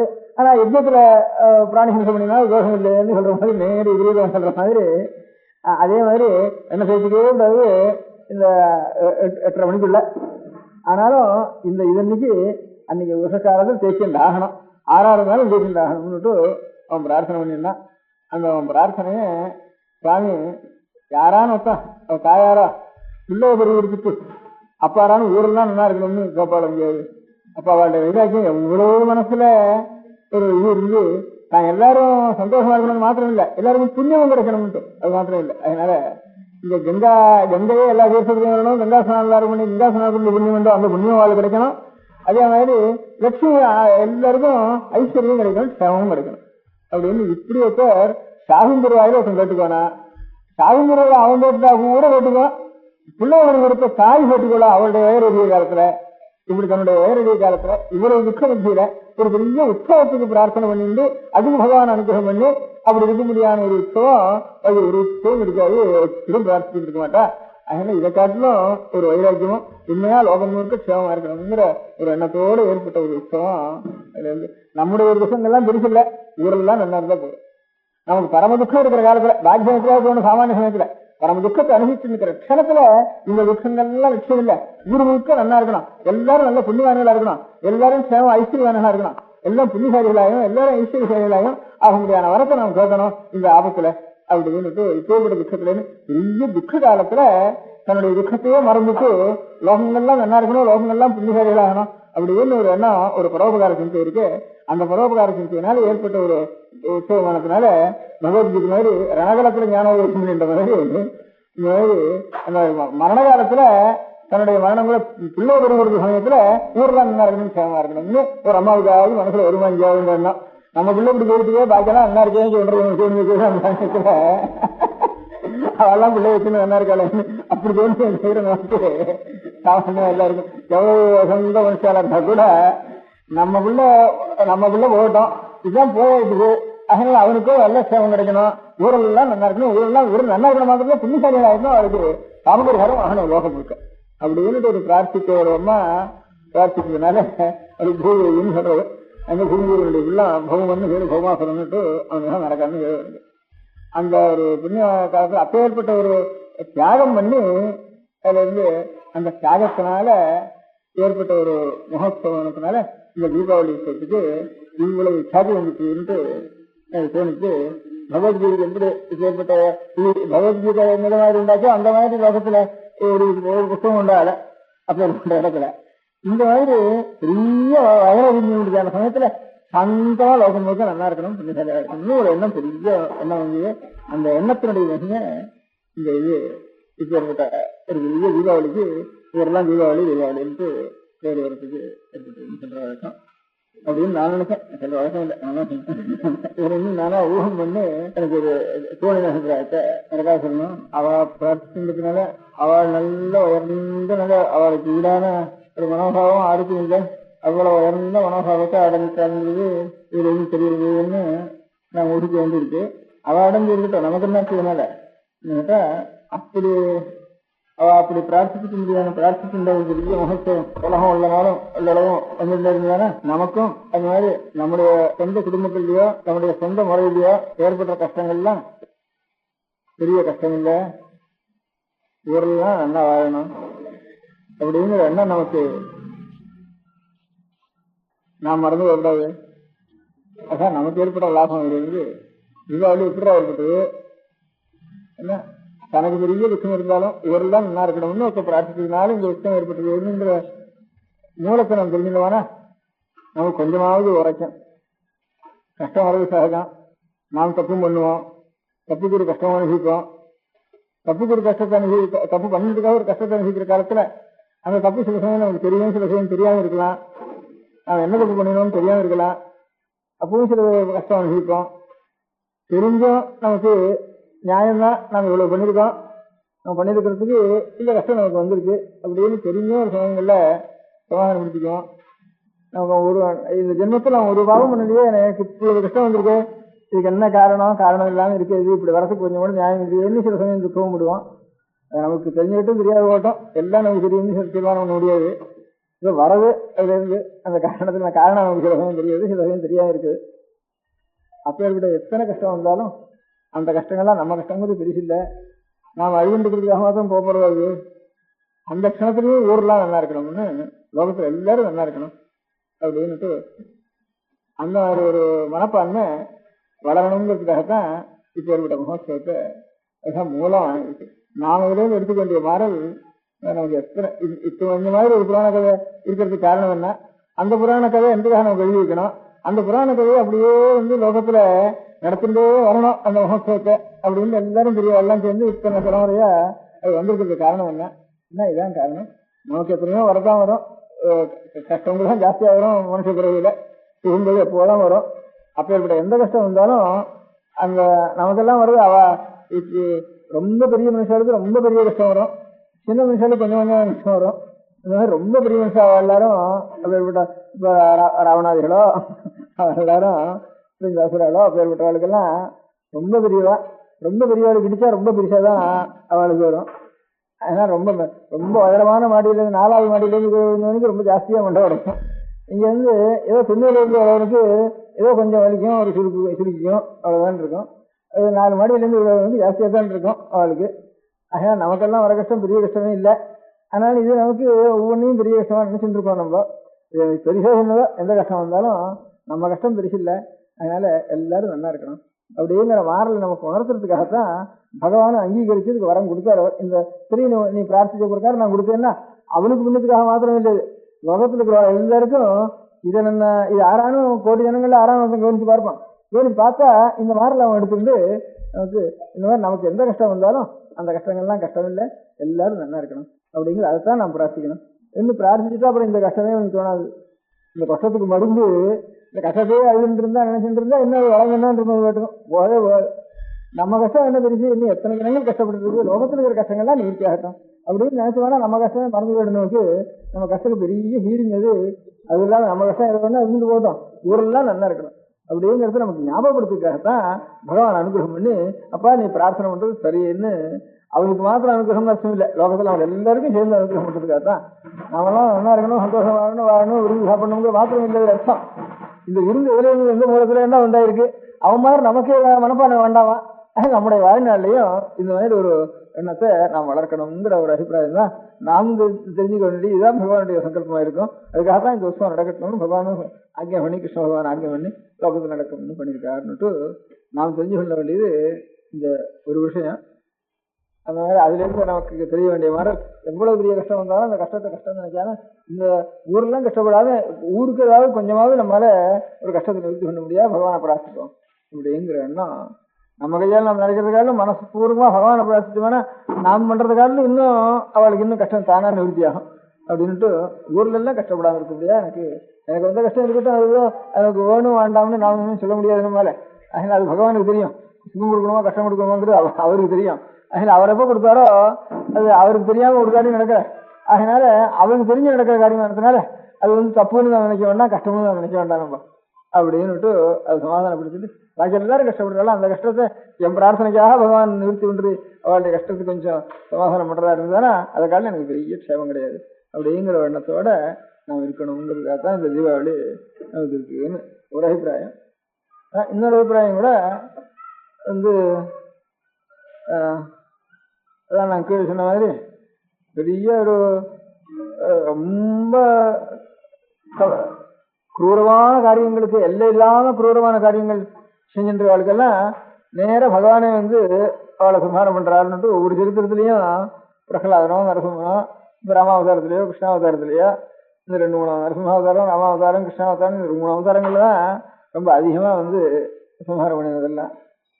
அந்த மாதிரி சம்ஹாரம் பண்றதுக்கெல்லாம் ரொம்ப அக்கிரமங்கள் ரொம்ப ஜாஸ்தியாக போயிட்டுதானா அப்போ ஈஸ்வரனே ஒரு அவதாரம் பண்ணி அவளை சம்ஹாரம் பண்றாங்கிற ஒரு சரித்திரம் தான் நமக்கு பழைய சரித்திரம் வந்துட்டு இருக்கு. அப்போ அவளை சம்ஹாரம் பண்றதுக்காக வர்றதுங்கிறது எவ்வளவு அக்கிரமம் பண்ணினாலும் நான் பண்ணதோ அக்கிரமம் எனக்கு கிடைக்கிறதோ பகவத் தரிசனம். எத்தனையோ காலத்தில் தபஸ் பண்ணினா கூட கிடைக்காது. நான் இந்த அக்கிரமணத்துல நான் சம்பாதிச்சுட்டேன் என்ன சந்தோஷப்படுறவா அந்த சமயத்துல கொஞ்சம் ஞானம் கடைசி இடத்துல அவளுக்கு ஞானம் அப்படி ஒரு சந்தோஷப்படுறவா நரகாசுரெல்லாம் அப்படி சந்தோஷப்பட்டுதான் பகவானை ஊர்லாம் நான் இருக்கணும்னு கடைசி காலத்துல பகவத் தரிசனத்தினால அவளுக்கு நம்ம இவ்வளவு கடுமையான மனுஷால இருந்தா கூட அந்த தரிசனத்தினால அவளுக்கு மனசு தெளிஞ்சு சரி நமக்கு இப்ப ஏற்பட்ட ஒரு புண்ணியம் கிடைச்சி போச்சேன்னு அவ்வளவு சந்தோஷம் அவளுடைய கடைசி க்ஷணத்துல ஏற்பட்டு போறது. அப்படி ஏற்படாதுன்னா அவளுக்கு மோஷம் கிடைக்காது. அதனால மோஷம் உடனே மோஷம் தான் கொடுத்தாருன்னு ராவண சம்ஹாரம் பண்ணார், மோஷம் கொடுத்தாரு, விஷண்ணிகேஷ சம்ஹாரம் பண்ணினார், அவனுக்கு அந்த பாபம் நிவர்த்தியாச்சு, அந்த ஜென்மம் நிவர்த்தியாச்சு அப்படின்னு சொல்றதுனால சாட்சாத் பகவானுடைய ஒரு ரூபமே இவனுக்கு கடைசி காலத்துல கிடைக்க முடியாது. அந்த ஆகாரமே தரிசனம் இந்த கண்ணால் பார்க்க முடியாது கிடைச்சி போயிட்டு தானே அதுக்காலும் புண்ணியம் என்ன உண்டு அப்படின்னு. இதுதான் இந்த இது ஒரு கான்ட்ரவர்சியில் இருக்கிற சப்ஜெக்ட். இது சப்ஜெக்டா இருந்தாலும் இந்த உத்தர ராமச்சரித்திரம்னுட்டு பகவதூத்தின்னு ஒரு பெரிய மகாகவி. இந்த பகவதி ரொம்ப சிவபக்தன். அதுல இது பரம வைதிகன் சிவபக்தான். காளிதாசனுக்கு சமமான கவி காளிதாசன். அடுத்தது பகவதினா சொல்றது. பவன்னா ஈஸ்வரம், பூத்தினா விபூதிக்கு பேரு. ஈஸ்வரனுடைய விபூதி அவன்ட்டு பகவூத்தின்னு அவனுக்கு பேரு. அவன் ராமச்சரித்திரத்தில் எழுதியிருக்கான், உத்தர ராமச்சரித்திரம்ட்டு ராமச்சரித்திரம் எழுதியிருக்கான். அதுல இந்த ஒரு கேழகராம் அப்படின்னு சூத்ரகன்னு ஒருத்தனுக்கு பேரு. சூத்ரகன்னு ஒரு ராஜாவுக்கு பேரு. இந்த காதம்பரியில கத்திரியன் தான் பேரு அவனுக்கு, சூத்ரகன்னு ஒரு அரசனுக்கு பேரு. இன்னொரு 4வது வருணத்திலேயே பிறந்தவன் ஒருத்தன் ஒரு முனிவராக இருந்து தபஸ் பண்ணிட்டு இருந்தானா. அது சம்புகன். சூத்ரகன்ல சூத்ரகன் ராஜா, காதம்பரியில் இருக்கிற ராஜாவுக்கு சூத்ரகன் சம்புகன். அதனால ஒரு குழந்தை செத்து போச்சு. இதுக்கு 2 காரணம், நம்ம ராஜ்யத்துல ஒரு தகவலான காரியம் பண்ணிட்டு இருக்கா. அதனால அவனை போய் உடனே அவனை சம்ஹாரம் பண்ணணும் அப்படின்னுட்டு இங்கேருந்து ராமன் புறப்பட்டு போனார். ராமனை தானே நேர போனார்னு சொல்றது. போனார், அவனை போய் கத்தி எடுத்துட்டு அவனை சம்ஹாரம் பண்ண போறாராம். ரேஹஸ்த தட்சிண. அப்ப ராமர் பார்த்து சூத்ரமுனவு கிருப்பானம்னா கத்திக்கு பேரு. இப்போ இந்த பேப்பர்லாம் ஒரு சிக்குகள் கிருப்பான் வச்சுட்டு இருக்கான்னு, கிருப்பானம்னு பேரு சம்ஸ்கிருதத்தில் இருக்கு. கிருப்பானம்னா கத்திக்கு பேரு. அதுதான் கிருப்பான் சொல்றது காரணம். அந்த கிருப்பானம்ங்கிறத சூத்ரமுனவு கிருப்பானம். இந்த கத்தி எடுத்து இவன் என்ன போட வேண்டியிருக்க, இவன் என்ன தப்பு பண்ணினா, ஆரஹிம்சம் பண்ணினா, தவம் பண்ணினா, சாந்தத்தோட இருந்தா, அப்படி இருக்க முடியாத ராமஸ்ய ஹஸ்தமசி உனக்கு கொஞ்சமான தன் கையே பார்த்து சொல்றார் ராமன். அந்த நாடகத்துல பரமபூதியினுடைய நாடகத்தை பரமசிவ ஈஸ்வர பக்தன் அவனே சொல்றான், ராமனுடைய வாக்கியத்துல வச்சு சொல்றான், இவனை போய் நான் வெட்ட போறேனே, எங்கேயாவது என் கையே நீ போய் வெட்ட போறிய, இந்த கத்தி எடுத்துட்டு கத்தி அவன் பேர போட போறிய, உனக்கு கொஞ்சமான ஈவிரக்கம் இருக்கா, இறக்கம் இருக்கா, நியாயம் இருக்கா உன்ன, அப்படி இருக்கிறப்ப என் கையே இப்படி பண்றைய அப்படின்னு ராமன் தன் கையை பார்த்து வெட்டுறப்பவே தாயை வெட்டிட்டு இருக்கிற சமயத்துல தன் கையை பார்த்து இப்படி இறக்கம் இல்லாம நீ பண்றைய அப்படின்னு. சரி, உனக்கு இறக்கம் இல்லாம இருக்கிறது நியாயம்தான், நீ இறக்கம் இல்லாதவன் தான் நீ அப்படின்னு.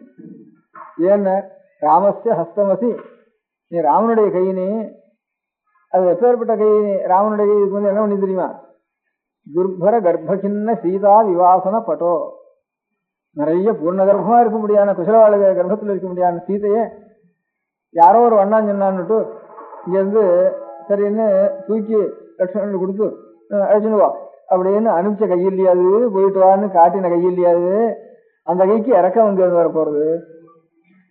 அதனால ஒரு தப்பு பண்ணாமல் இருக்க முடியாத, தவமுனிவனா இருக்க முடியாத, இந்த 4வது வருணத்தை பிறந்தாங்கிறதுக்காக தவமுனிவனிடத்துல ஏதோ வர்ணாசிரம சாஸ்திரத்துக்கு விரோதங்கிறதுக்காக அவனை போய் கொல்ல போறியே, ஒரு பாபம் பண்ணலையாவன் அப்படின்னுட்டு ராமஸ்ய ஹஸ்தமசி துர்பர கர்ப்பகின்ன சீதா விவாசனப்பட்டோ கருணா குதஸ்தே, உனக்கு கருணைங்கிறது ஏது, இப்படிதான் சீதையை காட்டுக்கு அனுப்பிச்சோம் இல்லையா, நீ போ சொல்லி கை காட்டின கையில்லையா, காட்டின கையில்லையாது, காட்டு பக்கம் காட்டின கையில்லையாது அப்படின்னு.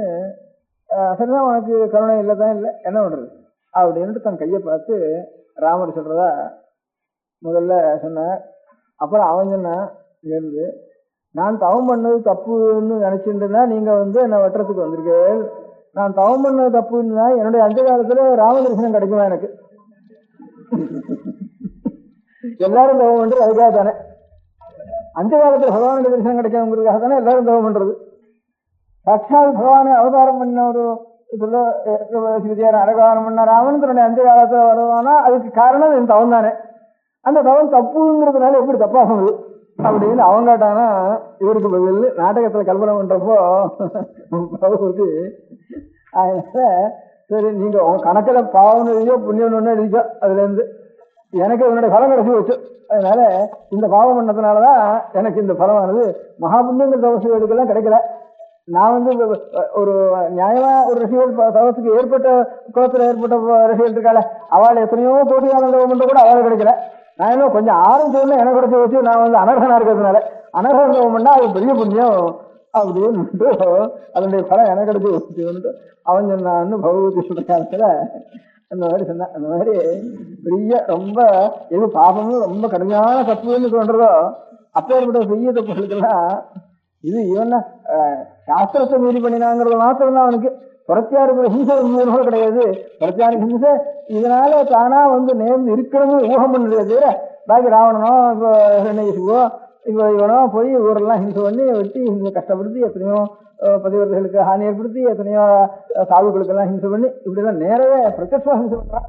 எங்கேயோ ஒரு ஹிம்சை ஏற்பட்டுதானா இந்த மாதிரி ஒரு தவறு சாஸ்திர விரோதமாக நடந்ததுனால இது வந்து ஊகம் பண்ணிட்டு போய் அது தவறு தப்புன்னு அவன் மனதார ஒத்துனது ஒன்றும் பண்ணவே இல்லை. அவன் மனசாரவே ஹிம்சை பண்ணிட்டு இருக்க முடியாத வாழ்க்கை கூட பகவானுடைய இது கடைசியில் ரொம்ப குரூரமா அப்படின்னாலும்னா அவனுடைய ரொம்ப குரூரமான காரியத்துக்கு கூட இந்த பெரிய ஒரு லாபம் வந்து கிடைச்சி போறது அப்படிங்கிறதுக்கு அதுக்கு ஒரு காரணம் ஒன்று சொல்லிட்டு இருக்கா.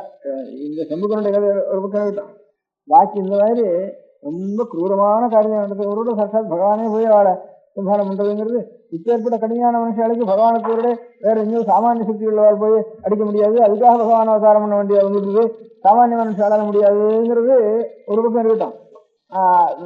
அது அவனை இல்லாமனா சம்ஹாரம் பண்ண முடியாதுங்கிறதுக்காக பகவானை வந்து அவதாரம் பண்ணினாருங்கிறது ஒரு பக்கம் இருக்கட்டும். அவனுக்கு பலம் என்ன ஆகுதுன்னா பெரிய மகா மோட்சம் அவனுக்கு கிடைக்கிறது. இவ்வளவு தப்பு பண்ணினவனுக்கு மோட்சம் கிடைக்கலாமா? பெரிய பகவான் வரவே மோட்சம் தான், கொடுக்கறது மோட்சம் கொடுக்கணும், நரகம் கொடுக்கட்டும். பகவானுடைய தரிசனம் முறை கிடைக்கிறதே அவனுக்கு அதை காட்டும் பெரிய மோட்சம் கிடையாது. அப்பேற்பட்ட ஒரு பெரிய பாக்கியம் அவனுக்கு கிடைக்கலாமா? ஏன்னா அதுக்குதான் சமாதானம் சொல்லி ரொம்ப ஒரு பகவானுடைய நினைவு நமக்கு நிறைய இருக்கணும். இந்த தபஸ் பண்ணி கிரந்தங்களை வாசித்து பிராணாயாமங்களை பண்ணி சத்கர்மானுஷ்டானங்களை பண்ணி எப்பவும் கண்ணால நாமோச்சாரணம் பண்ணிட்டு இப்படியே பகவான் ஞாபகமே ஒருத்தனுக்கு பகவானுடைய ஞாபகமே இருந்துட்டு இருக்குதானே. அந்த இருந்துட்டு இருக்கிறவனுக்கு எத்தனையோ ஆயிரக்கணக்கான வருஷம் அப்படி இருந்தா கூட அவ்வளவு தீவிரம் அவனுக்கு பகவானுடைய ஞாபகம் இன்னொருத்தனுக்கு இருக்கிற மாதிரி அவ்வளவு இருக்காது. எவன் பகவானை எப்ப பார்த்தாலும் விஷயண்டே இருக்கானோ, எவன் நமக்கு தேசியவன் நினைக்கிறானோ, இல்ல அவன் இல்ல இல்ல இல்ல இல்லன்னு இல்லைன்னாலும் பகவான் தான் சொல்றான் இல்ல இல்லைன்னு அவனுடைய ஞாபகம் தானே வருது அவனுக்கு. அவனுக்கு பகவானிடத்துல வெய்யறவனோ இல்லைன்னு சொல்றவனோ அவனுக்கு எவ்வளவு பகவத் ஞாபகம் வருதோ அவ்வளவு தபஸ் பண்றவனுக்கும் பகவான் ஜபம் பண்றவனுக்கும் வராது. அதனால அவ்வளவு ஞாபகம் அவனுக்கு வந்துருது. அந்த ஞாபகத்துக்கு நேரம் பலம் கொடுக்க வேண்டியிருக்கு சுவாமி. அதனால அதுக்காக அந்த அவன் அந்த வேகத்தோட பண்றாரோ அந்த வேகத்தோட ரொம்ப அவன் உருறா இது புர்றது வந்து அவன் அடிக்க வேண்டியிருக்கு. அப்படி போனாதான் அவனுக்கு ஒரு புண்ணியமானது கிடைக்கிறது. அப்படி புண்ணியம் கிடைச்சவன் தான் நரகாசுரம் அவன் எல்லாரும் தீபாவளியில திருப்பி பல்லவி இங்கே வர வேண்டியிருக்கு. ஏன்னா அப்பேற்பட்ட ஒரு பாக்கியம் கிடைச்சி ரொம்ப கடுமையா தேசபக்தின்னு அது சொல்ற வழக்கம். அது பயமா இருந்தாலும் பகவான் இடத்துல பயமா இருந்தாலும் அது புண்ணியம் அவனுக்கு. பயத்தினாலேயாவது நினைவு வரும், தேசத்தினாலேயாவது நினைவு வரும். நினைவு ஆழ்ந்த நினைவு பிரேமையினால வர நினைவை காட்டிலும் தேசத்தினால ரொம்ப சீக்கிரம் ஒரு 10 வருஷத்துல ஒரு பிரேம பக்தியினால வர நினைவை காட்டிலும் ஒரு 4 நாள் தேசத்தினால அவ்வளவு நினைவு இவனுக்கு உண்டாயிடும் அப்படின்னு சொல்ற வழக்கம். இதுதான் இன்னொரு விஸ்வாந்தம். இது பக்தியும் இல்லை, பயமும் இல்லை, தேசமும் இல்லை, வேற ஒன்னால பகவானுடைய நினைவு வந்தது. நரசிம்ம சுவாமியுடைய நினைவு வந்தது அப்படின்னு ஒரு சரித்திரத்துல எழுதியிருக்கு. பக்தியும் இல்லை, தேசமும் இல்லை, பகவானிடத்துல பயமும் இல்லை, இந்த 3ம் இல்லாம நிறைய பக்தி பண்ணி தேசம் பண்ணிண்டு அல்லது பக்தியோ அல்லது தேசமோ அல்லது பயமோ இது எல்லாத்தையும் காட்டிலும் அதிகமான அனுகிரகம் ஒருத்தனுக்கு கிடைச்சி வச்சுன்னு இன்னொரு கதை ஒன்று 4வது நிமிஷம் நான் சொல்றது. பகவானுக்குள்ள பயத்தினால சுவாமி மோட்சம் கிடைச்சாலும் அதிகமாக திருஷ்டாந்தம் கதை கிடையாது. பக்திக்கும் தேசத்துக்கும் தான் கதை ஜாஸ்தியா இருக்கு. நம்ம ஆதி ஆச்சாரியாளுடைய ஆதி பகவத்பாதாளுடைய ஒரு சரித்திரத்துல சங்கர விஜயங்கள்ல சில சங்கர விஜயத்துல ஒரு கதை ஒண்ணு போட்டிருக்கு. அந்த கதையில ஒரு கிரகசன்னுட்டு ஒரு காபாலிகம் மாதிரி அதனுடைய விசேஷம், காபாலிக விசேஷம். அவன் ஒரு மதத்துக்கு ஒரு ஆச்சாரியனா இருந்தான் அந்த காலத்துல, ஆச்சாரியால் திகேஜம் பண்ற காலத்துல. அந்த மாதிரி இருக்க முடியாத ஒரு அவளுடைய மதத்தினுடைய சம்பிரதாயம் அந்த காலத்துல எப்படின்னு கேட்டா, ஈஸ்வரன் எப்படி எலும்புனால மாலை போட்டு இருக்காரோ அந்த மாதிரி நாமும் எலும்பு மாலையும் போட்டுக்கணும். அவர் எப்படி கபாலத்தை கையில் எழுந்திருக்காரோ நாமும் அதே மாதிரி வேஷத்தை போட்டுண்டு ஜட்டையை போட்டுண்டு ஸ்மசானத்துக்கு உண்டான வீதி உடம்பு முழுக்க பார்த்துட்டு அந்த ஸ்மசானத்துல இங்கே மண்டவோட்டு இருக்கிறது அந்த மண்டவோட்டை கையில் எடுத்துட்டு அதில் எடுத்துட்டு பிச்சை எழுந்தணும். அந்த பிச்சையும் எப்பேற்பட்ட பிச்சையா இருக்கணும், ஏன்னா மாம்சத்தினுடைய பிச்சையா இருக்கணும். கையில கபாலத்தை இருந்து அநேகமா இல்லைன்னா இங்கேயானும் கிடைக்கலன்னா இந்த ஸ்மசானத்துக்கு உண்டான வேகும்படியான அந்த சரீர மாம்சம் இருக்கு அதை எடுத்து வந்து அங்க போய் காட்டணும். இல்ல அவனை அதை எடுத்துக்கணும், அந்த மாதிரி சிண்டாண்டத்துல போய் அதை வாங்கிக்கணும். இப்படி குரூரமான ஒரு அனுஷ்டானங்களோட சில விரதிகள் இருந்திருக்கா. பாசுபதர், மகாவிரதி, லகுலீஸ்வர் இப்படி அந்த காலத்துல எனக்கு இருக்குன்னுட்டு கிரந்தங்களையும் நூல்களையும் பிரபந்தங்களையும் தெரிகிறது, கல்வெட்டுகள் இருந்தும் தெரிகிறது. அதனாலதான் இந்த திருத்தொன்று கூட பிள்ளைக்கறி கேட்ட உடனே அவர் கொடுத்ததுக்கு காரணம் அவர் இங்க காஞ்சிபுரத்துல பல்லவ அரசனுடைய பரஞ்சோதி பல்ல அந்த திருத்தொன்ற பேர் என்ன? பரஞ்சோதி இல்ல பதில் என்ன பேரு? இல்ல இவருடைய எந்த பேருன்னா அந்த திருத்தொண்டருக்கு கருணாகர் பண்ணுவாங்க. இந்த திருவண்ணத்துல இருக்கா, திருவண்ணத்துல அவர் வந்து வடக்கெல்லாம் போய் வாசாபியில போய் வாசாபி கணபதினு அங்கிருந்து வந்து பிரதிஷ்டை பண்ணி அந்த போய் ஜெயிச்சு அந்த ஊர்ல இருக்கக்கூடிய கணேச மூர்த்தியை கொண்டு வந்து ஊரு திருச்செங்காட்டாங்குடி, திருப்பூலூர், திருவாரூர் 3 ஊர்லயும் வாசாபி கணபதி பிரதிஷ்டை பண்ணிருக்காரு. வாசாபி கஷேத்திரத்துல இருந்து மகா கணபதி எடுத்துன்னு வந்து அங்கிருந்து அப்படி பிரார்த்திச்சுட்டு எனக்கு ஜெயம் கொடுத்தானா எங்க ஊர்ல எடுத்துன்னு போய் உன்னை வந்து வெற்றி பூஜிக்கிறேன்னுட்டு. அப்ப திருவாரூர்ல 3 ஊர்லயும் வாசாபி கணபதி இருக்க. திருப்பூலூர், திருச்செங்காட்டாங்குடி, திருவாரூர் 3 ஊர்லயும் திருவாரூர்ல முதல்ல இப்போ இருக்கிறதுனால அங்கிருந்த வாசாபி கணபதி வச்சுட்டு வாசாபி கணபதி மதியன்னுட்டு இப்ப லோகத்துல வந்திருக்கிறது காரணம். வாசாபின்னு இப்ப பாதாமின்னு பேரு வடக்கு இருக்கிற அந்த ஊருக்கு, பாதாமின்னு ஒரு ஊர் இருக்கு. அந்த பம்பாய் பிரசிடன்சியில இருக்கு. இப்ப கர்நாடகம் பம்பாய்க்கும் அந்த எல்லையில இருக்கு. அந்த இடத்துல சாளுக்கியால்னுட்டு பெரிய ராஜ்யம் வந்து இந்த சோழ ராஜ்யம் மாதிரி அங்க ஒரு பெரிய ராஜ்யம் கர்நாடக ராஜ்யம், கன்னட ராஜ்யம் இது. ராஷ்டிரகூட்டாலும் சாளுக்கியாலும் அந்த காலத்துல இருந்த அவளுடைய அந்த சாளுக்கியாளுடைய தான் இங்க பல்லவர்களுக்கும் ரொம்ப நாள் யுத்தம் நடந்துட்டு. ஒவ்வொரு தலைவர்களும் யுத்தம் நடக்கும், ஒன்னே கல்யாணம் நடக்கும், ஒன்னே உறவாளி நடக்குதா, ஒன்னே யுத்தம் நடக்கும். இப்படியே பல்லவாள் ராஜ்யம் நடக்குது. பல்லவாளுக்கு அப்புறம் சோழ ராஜ்யம் வந்ததுக்கு அப்புறம் அதே மாதிரி 100 வருஷம் வரைக்கும் இந்த சண்டையும் கல்யாணமும் விவாகஸ்த சமயோரையாக சோகத்தைன்னுட்டு விவாகம் 2 சமமா இருக்கணும், அவளுக்கு தான் அழகா இருக்கணும்னுட்டு இந்த சாளுக்கியாளுக்கும் சோழாளுக்கும் சாளுக்கியாளுக்கும் பல்லவாளுக்கும் சண்டை நடந்துட்டு. பல்லவ ராஜ்யம் இருந்த காலத்துல திருச்சிரங்காட்டிலிருந்து சோழ நாட்டில இருந்து ஒரு சேனாதிபதி இங்க இவரிடத்துல வந்து பல்லவரசனிடத்துல வந்து அந்த யுத்தத்துல போயிருந்து அந்த ராஜ்யங்கள் எல்லாம் ஜெயிச்சு அங்கெல்லாம் அங்கிருந்து சுவாமி எல்லாம் எடுத்துன்னு வந்து இங்க எல்லாம் பிரதிஷ்டை பண்ணினார். தங்க ஊர்ல வந்து பிரதிஷ்டை பண்ணிட்டார் அவர் வாசாபி கணபதினு அதுக்கு பேரு. அவருக்கு காரணம் இந்த வடக்கெல்லாம் அவர் எடுத்து போற காலத்துல அங்க இந்த காபாலிகார மகாவர்த்திகள் ரொம்ப இப்போ கூட நான் கூட சில பேர் பார்த்திருக்கேன். ஒரே நிர்வாணமா உடம்பு முழுக்க வீடு செஞ்சு கடை எப்படி எல்லாம் போட்டு சகானத்திலேயே வாசம் பண்ணிட்டு கையில சூழத்தை வச்சுட்டு அப்படிலாம் சில பேர் இருக்கா. பிரயாகையில அதாவது கங்கா தீரத்துல சில பேர் பார்த்திருக்கேன்னா அந்த மாதிரி இருக்கா. சகானத்திலேயே வாசம் பண்ணிட்டு ராத்திரி எல்லாம் ஞானம் பண்ணிட்டு அப்படி இருக்கேன். நீங்க பார்த்துக்கலாம் பெருகள் பார்த்துக்கீங்க. அந்த மாதிரி ஒரு வடக்கு போனத்துல அப்ப இன்னும் கொஞ்சம் கடுமையா இருந்திருக்கும் அந்த காலத்துல. அவர் இந்த வடக்கு போனத்துல இப்படிலாம் சில பேர் அதுலயும் ரொம்ப ஒரு மார்க்கம்னா அது நல்லவாக ரொம்ப நல்லவாக இருப்பது. அதை நம்பிட்டா அதுக்கப்புறம் இப்போ அது நமக்கு கொஞ்சம் கடுமையா நம்ம அனுஷ்டானத்துக்கோ ஆச்சாரத்துக்கோ தர்மசாஸ்திரத்துக்கோ அது கொஞ்சம் விரோதமா தோணினாலும் கூட அதை நம்பி அனுஷ்டானம் ஒவ்வொரு மதத்திலையும் அந்த மதத்திலேயே ஒரு நம்பிக்கையோட ஸ்ரத்தை அப்படின்னாலும் அதுதான் அப்படி நம்பினால் ரொம்ப பேர் இருப்பாங்க இல்லையா. அந்த மாதிரி அதுலயே நம்பிக்கை இருக்கும், ரொம்ப நல்லவாளையும் பெரிய ஆளாயும் இருப்போம். அப்பேற்பட்ட ஆட்கள் அநேக பேருக்கு பக்தி வந்து அவளை ஆச்சாரியாளா அடைஞ்சிட்டு அவளுக்கு அந்த சம்பிரதாயத்தை கொஞ்சம் வளர்த்து அப்படியே அநேக பேர் இருந்திருக்கான் ஒவ்வொரு காலத்திலையும். இப்போ புத்த மதம் இருந்தா அதை ஆதரிக்க ரொம்ப பேர் இருந்திருக்கா. புத்த சம்பிரதாயத்தை ஜெயின சம்பிரதாயத்தை ஆதரிக்கிறவா ரொம்ப பேர் இருந்திருக்கா. சாஸ்திர சம்பிரதாயத்தை ஆதரிக்கிறவா அநேக பேர் இருந்திருக்கா. இந்த மாதிரி இப்போ வீரசைவம் இருக்கு அதை ஆதரிக்கிறவா அநேக பேர் இருந்திருக்கா. இப்ப வீர வைஷ்ணவா இருந்தாலும் அதை அனுசரிக்கவா அநேக பேர் இருந்திருக்கா. அந்த மாதிரி அந்த மதத்தை அனுசரிக்கவா ரொம்ப பேர் இருந்திருக்கா அந்த காலத்துல. அது இவர் வழக்க போய் அவெல்லாம் பார்த்ததுனாலதான் யாரோ தெரிஞ்சு வந்து சுவாமியோட பரீட்சை பண்றதுக்கு வந்த காலத்துல கூட இதுதான் இந்த மாதிரி மாம்சத்தை தான் சாப்பிடுறதுன்னு ஒரு இந்த மாதிரி இப்படியான நரமாம்சத்தை தான் சாப்பிடுறதுன்னு சில மகாவிருத்திகள் இருந்திருக்காங்க அங்க. அந்த மாதிரி அதை சேர்ந்த ஒரு போல் இருக்குவர். அதனால நம்ம ஒரு மகா பெரியவர், ரொம்ப பெரியவர். அவர் கேட்டதான் கொடுக்க வேண்டியதான். நமக்கு எதா இருந்தாலும் அது ஈஸ்வரத்தா இருந்துட்டாலும் நம்ம கேட்டது கொடுக்க வேண்டியதான் அப்படி நினைச்சிருந்துதான் அவர் கொடுத்த. இதெல்லாம் ஒரு சம்பிரதாயம் இல்லாத இருந்ததுன்னா சட்டுன்னு அவளுக்கு இது செய்யறதுக்கு தோணவே தோணாதுன்ட்டு ஹிஸ்டாரிக்கலா இது கொஞ்சம் இந்த புராணத்துக்கு ஒரு பலம் கட்டுறதுக்கு இந்த மாதிரி சொல்றா. வடக்கெல்லாம் அவர் போயிட்டு வந்ததுனால அங்க கொஞ்சம் காபாலிகாரத்து வந்து பார்த்திருக்காரு அவர். அதனாலதான் இங்கே அந்த காபாலிகள் தான் இங்க வந்திருக்கா. அந்த சம்பிரதாயத்தில் இருக்கிறவா அவ நம்ம கேட்கறா. அவ வந்து நரமாம்சத்தை தான் சாப்பிடுற வழக்கம். அதனால அவன் எதை கேட்டாலும் ரொம்ப பெரிய மகான்களா இருந்ததுனா ஈஸ்வர பக்தர்கள் எதை கேட்டாலும் நமக்கு பெருசு இல்லை அப்படின்னு நான் அர்ப்பணம் பண்ண வேண்டியதுதான் அப்படின்னு நினைச்சு ஒரு ஈஸ்வர பக்தரா இருக்கனால அப்படி செஞ்சாரு ஒரு கதை சொல்றது உண்டு.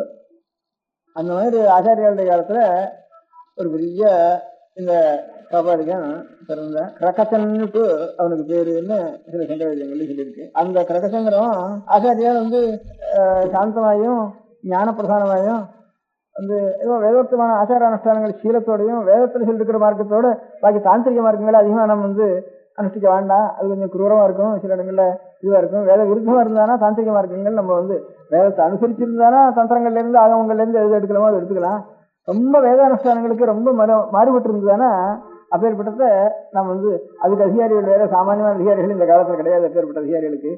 அதனால அதெல்லாம் நமக்கு வேண்டாம் அப்படின்னுட்டு அநேக இடங்கள்ல ரொம்ப கடுமையான தாந்திரிகமா இருக்கிற இடத்தெல்லாம் சாந்தப்படுத்தி வைதிக முறையே ஆச்சாரியார் அனுஷ்டானம் பண்ணிருக்காரு. அதிகமான ஹிம்சை இருக்கிற இடங்கள்ல எல்லாம் ஹிம்சையோ சுராபானங்களோ ரொம்ப கெடுதலான ஒரு சீலங்களோ சீலத்துக்கு தவறுதலான நடவடிக்கைகளோ இதெல்லாம் இருந்தானா ஏதோ சில புஸ்தகங்கள் எழுதியிருக்கலாம், அது சில அதிகாரிகள் இங்கேயோ இருக்கலாம். அப்பேற்பட்ட அதிகாரிகள் எத்தனையோ இங்கேயோ போட்டியில் ஒருத்தர் அந்த அதிகாரிகள்ட்ட விஷயம் தெரியாம இது நல்லது பிரத்யட்ச பலம் இதுல சீக்கிரம் கிடைச்சிடும்னு நினைச்சுட்டு ஆனா எங்க இதுல பிரவர்த்திக்கிறது சகஜமா இருக்கும் இந்த பாமதந்திரங்கள்ல.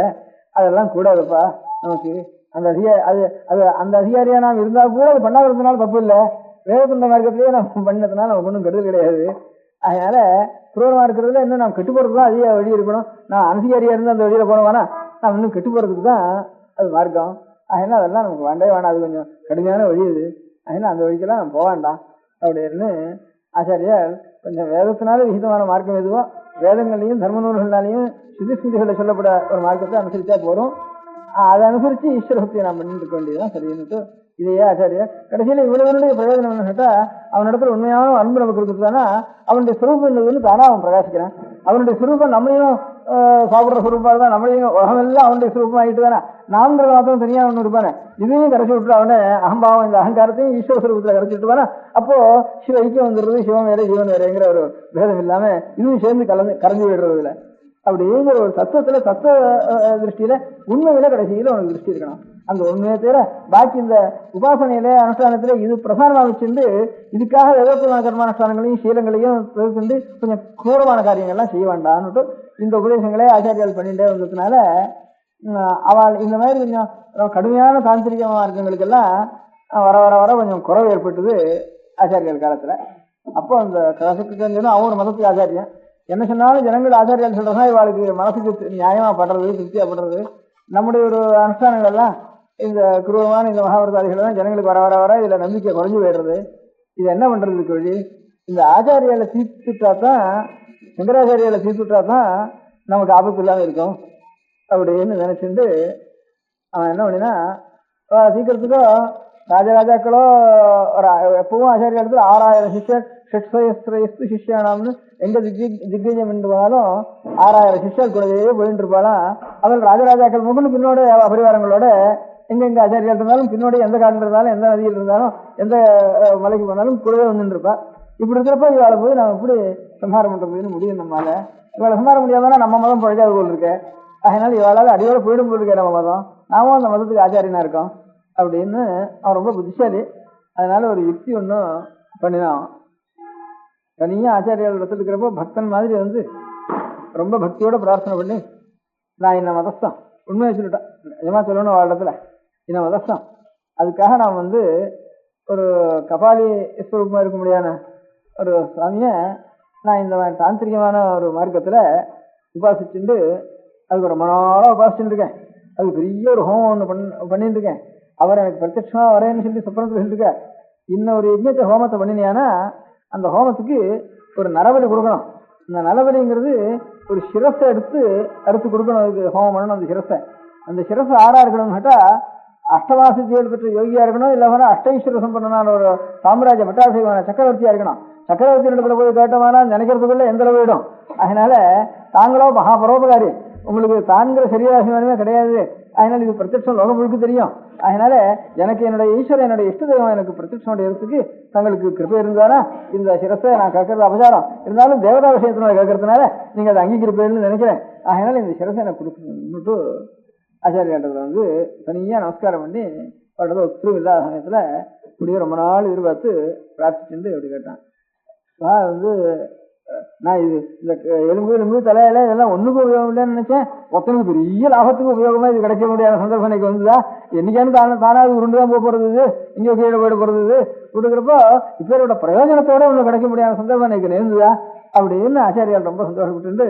ஆனா ஒரு சமாச்சாரம், நான் பேசிட்டு இருக்கிறப்போ நீ எதாவது எடுத்தியானா ஆள் வந்துருவா, உனக்கு ஒன்றும் காரியம் நடக்காது. அதுக்கு நான் ஒரு யுக்தி பண்றேன். அதனால இந்த சமயத்துல வா. அந்த சமயத்துல நான் ஒத்துரும் இல்லாம அந்த சமயத்தில் நான் வந்து என்னுடைய சரீரத்தில் எடுத்துட்டு வரதுனா அப்பவும் நான் சமாதி நிஷ்டையிலே இருக்கேன். என்ன எனக்கும் கடைசி காலத்தில் இருக்கிறது முறைக்கு எதுக்கு இருந்தாலும் அஞ்சு காலத்துல சமாதி நிஷ்டையில் இருக்கணும்னு சாஸ்திரம். அந்த முறையில் நான் இருக்கேன். உனக்கும் வேற இடத்துலையும் வர வேண்டாம்னு சொல்லிடுறேன் அந்த சமயத்தில். அதனால நீ மாத்திரம் வா, அவன் வந்தா மாத்திரம் அவனை உள்ள அனுப்புன்னு சொல்லிட்டேன். ரகசியம் வந்து சேரு. அப்போ தனியா மறைச்சி வச்சுட்டு அந்த கத்தி எடுத்து என்னுடைய சிரசை எடுத்துட்டியானா அப்போ நீ எடுத்துட்டு உனக்கு ஒரு தேவதா பிரசாதம் எடுக்கிறது என் தலை என்னுடைய ஒரு மாம்சம் உபயோகப்படுறதுன்னா ஒரு அஸ்தி எலும்பு உபயோகப்படுறதுன்னா மண்டையோடு உபயோகப்படுறதுன்னா இதை காரணம் பெரிய காரியம் உண்டா. அந்த மண்டபத்தை வச்சுட்டு அப்புறம் நான் கபாலத்தை வச்சுட்டு நான் சஞ்சாரம் பண்றேன் அப்படின்னுட்டு அவன் சொன்னேன். ரொம்ப ஆனந்தம் அப்படின்னுட்டு இப்படி உபயோகப்படுறதானே எடுத்துக்கோப்பா அப்படின்னு சொல்லிட்டு போயிட்டா. அதே மாதிரி அவன் வந்துட்டான். இவன் உட்காந்துருந்தா ஒரு நதி தீரத்துல ஒரு ஏகாந்த ஸ்தானத்துல உட்காந்துருந்த உடனே அவன் வந்து இங்கிருந்து தலைய கத்தி தலையை வெட்டுறதுக்கு ஆரம்பிச்சான். பக்கத்துல ஒரு நதி ஆரம்பிச்ச சமயத்துல ஆச்சாரியாளுடைய சிஷ்யால முக்கியமா இருக்கிறவா பத்மபாதாச்சாரியாள்ட்டு முக்கியமான ஒரு சிஷ்யா. அவளுக்கு ஆச்சாரியாளுடைய பக்திக்கு ஈடே கிடையாது, அவ்வளவு பக்தி அவளுக்கு. அதனால பத்மபாதாள்னு பேர் வந்ததுக்கே காரணம் அவளுக்கு.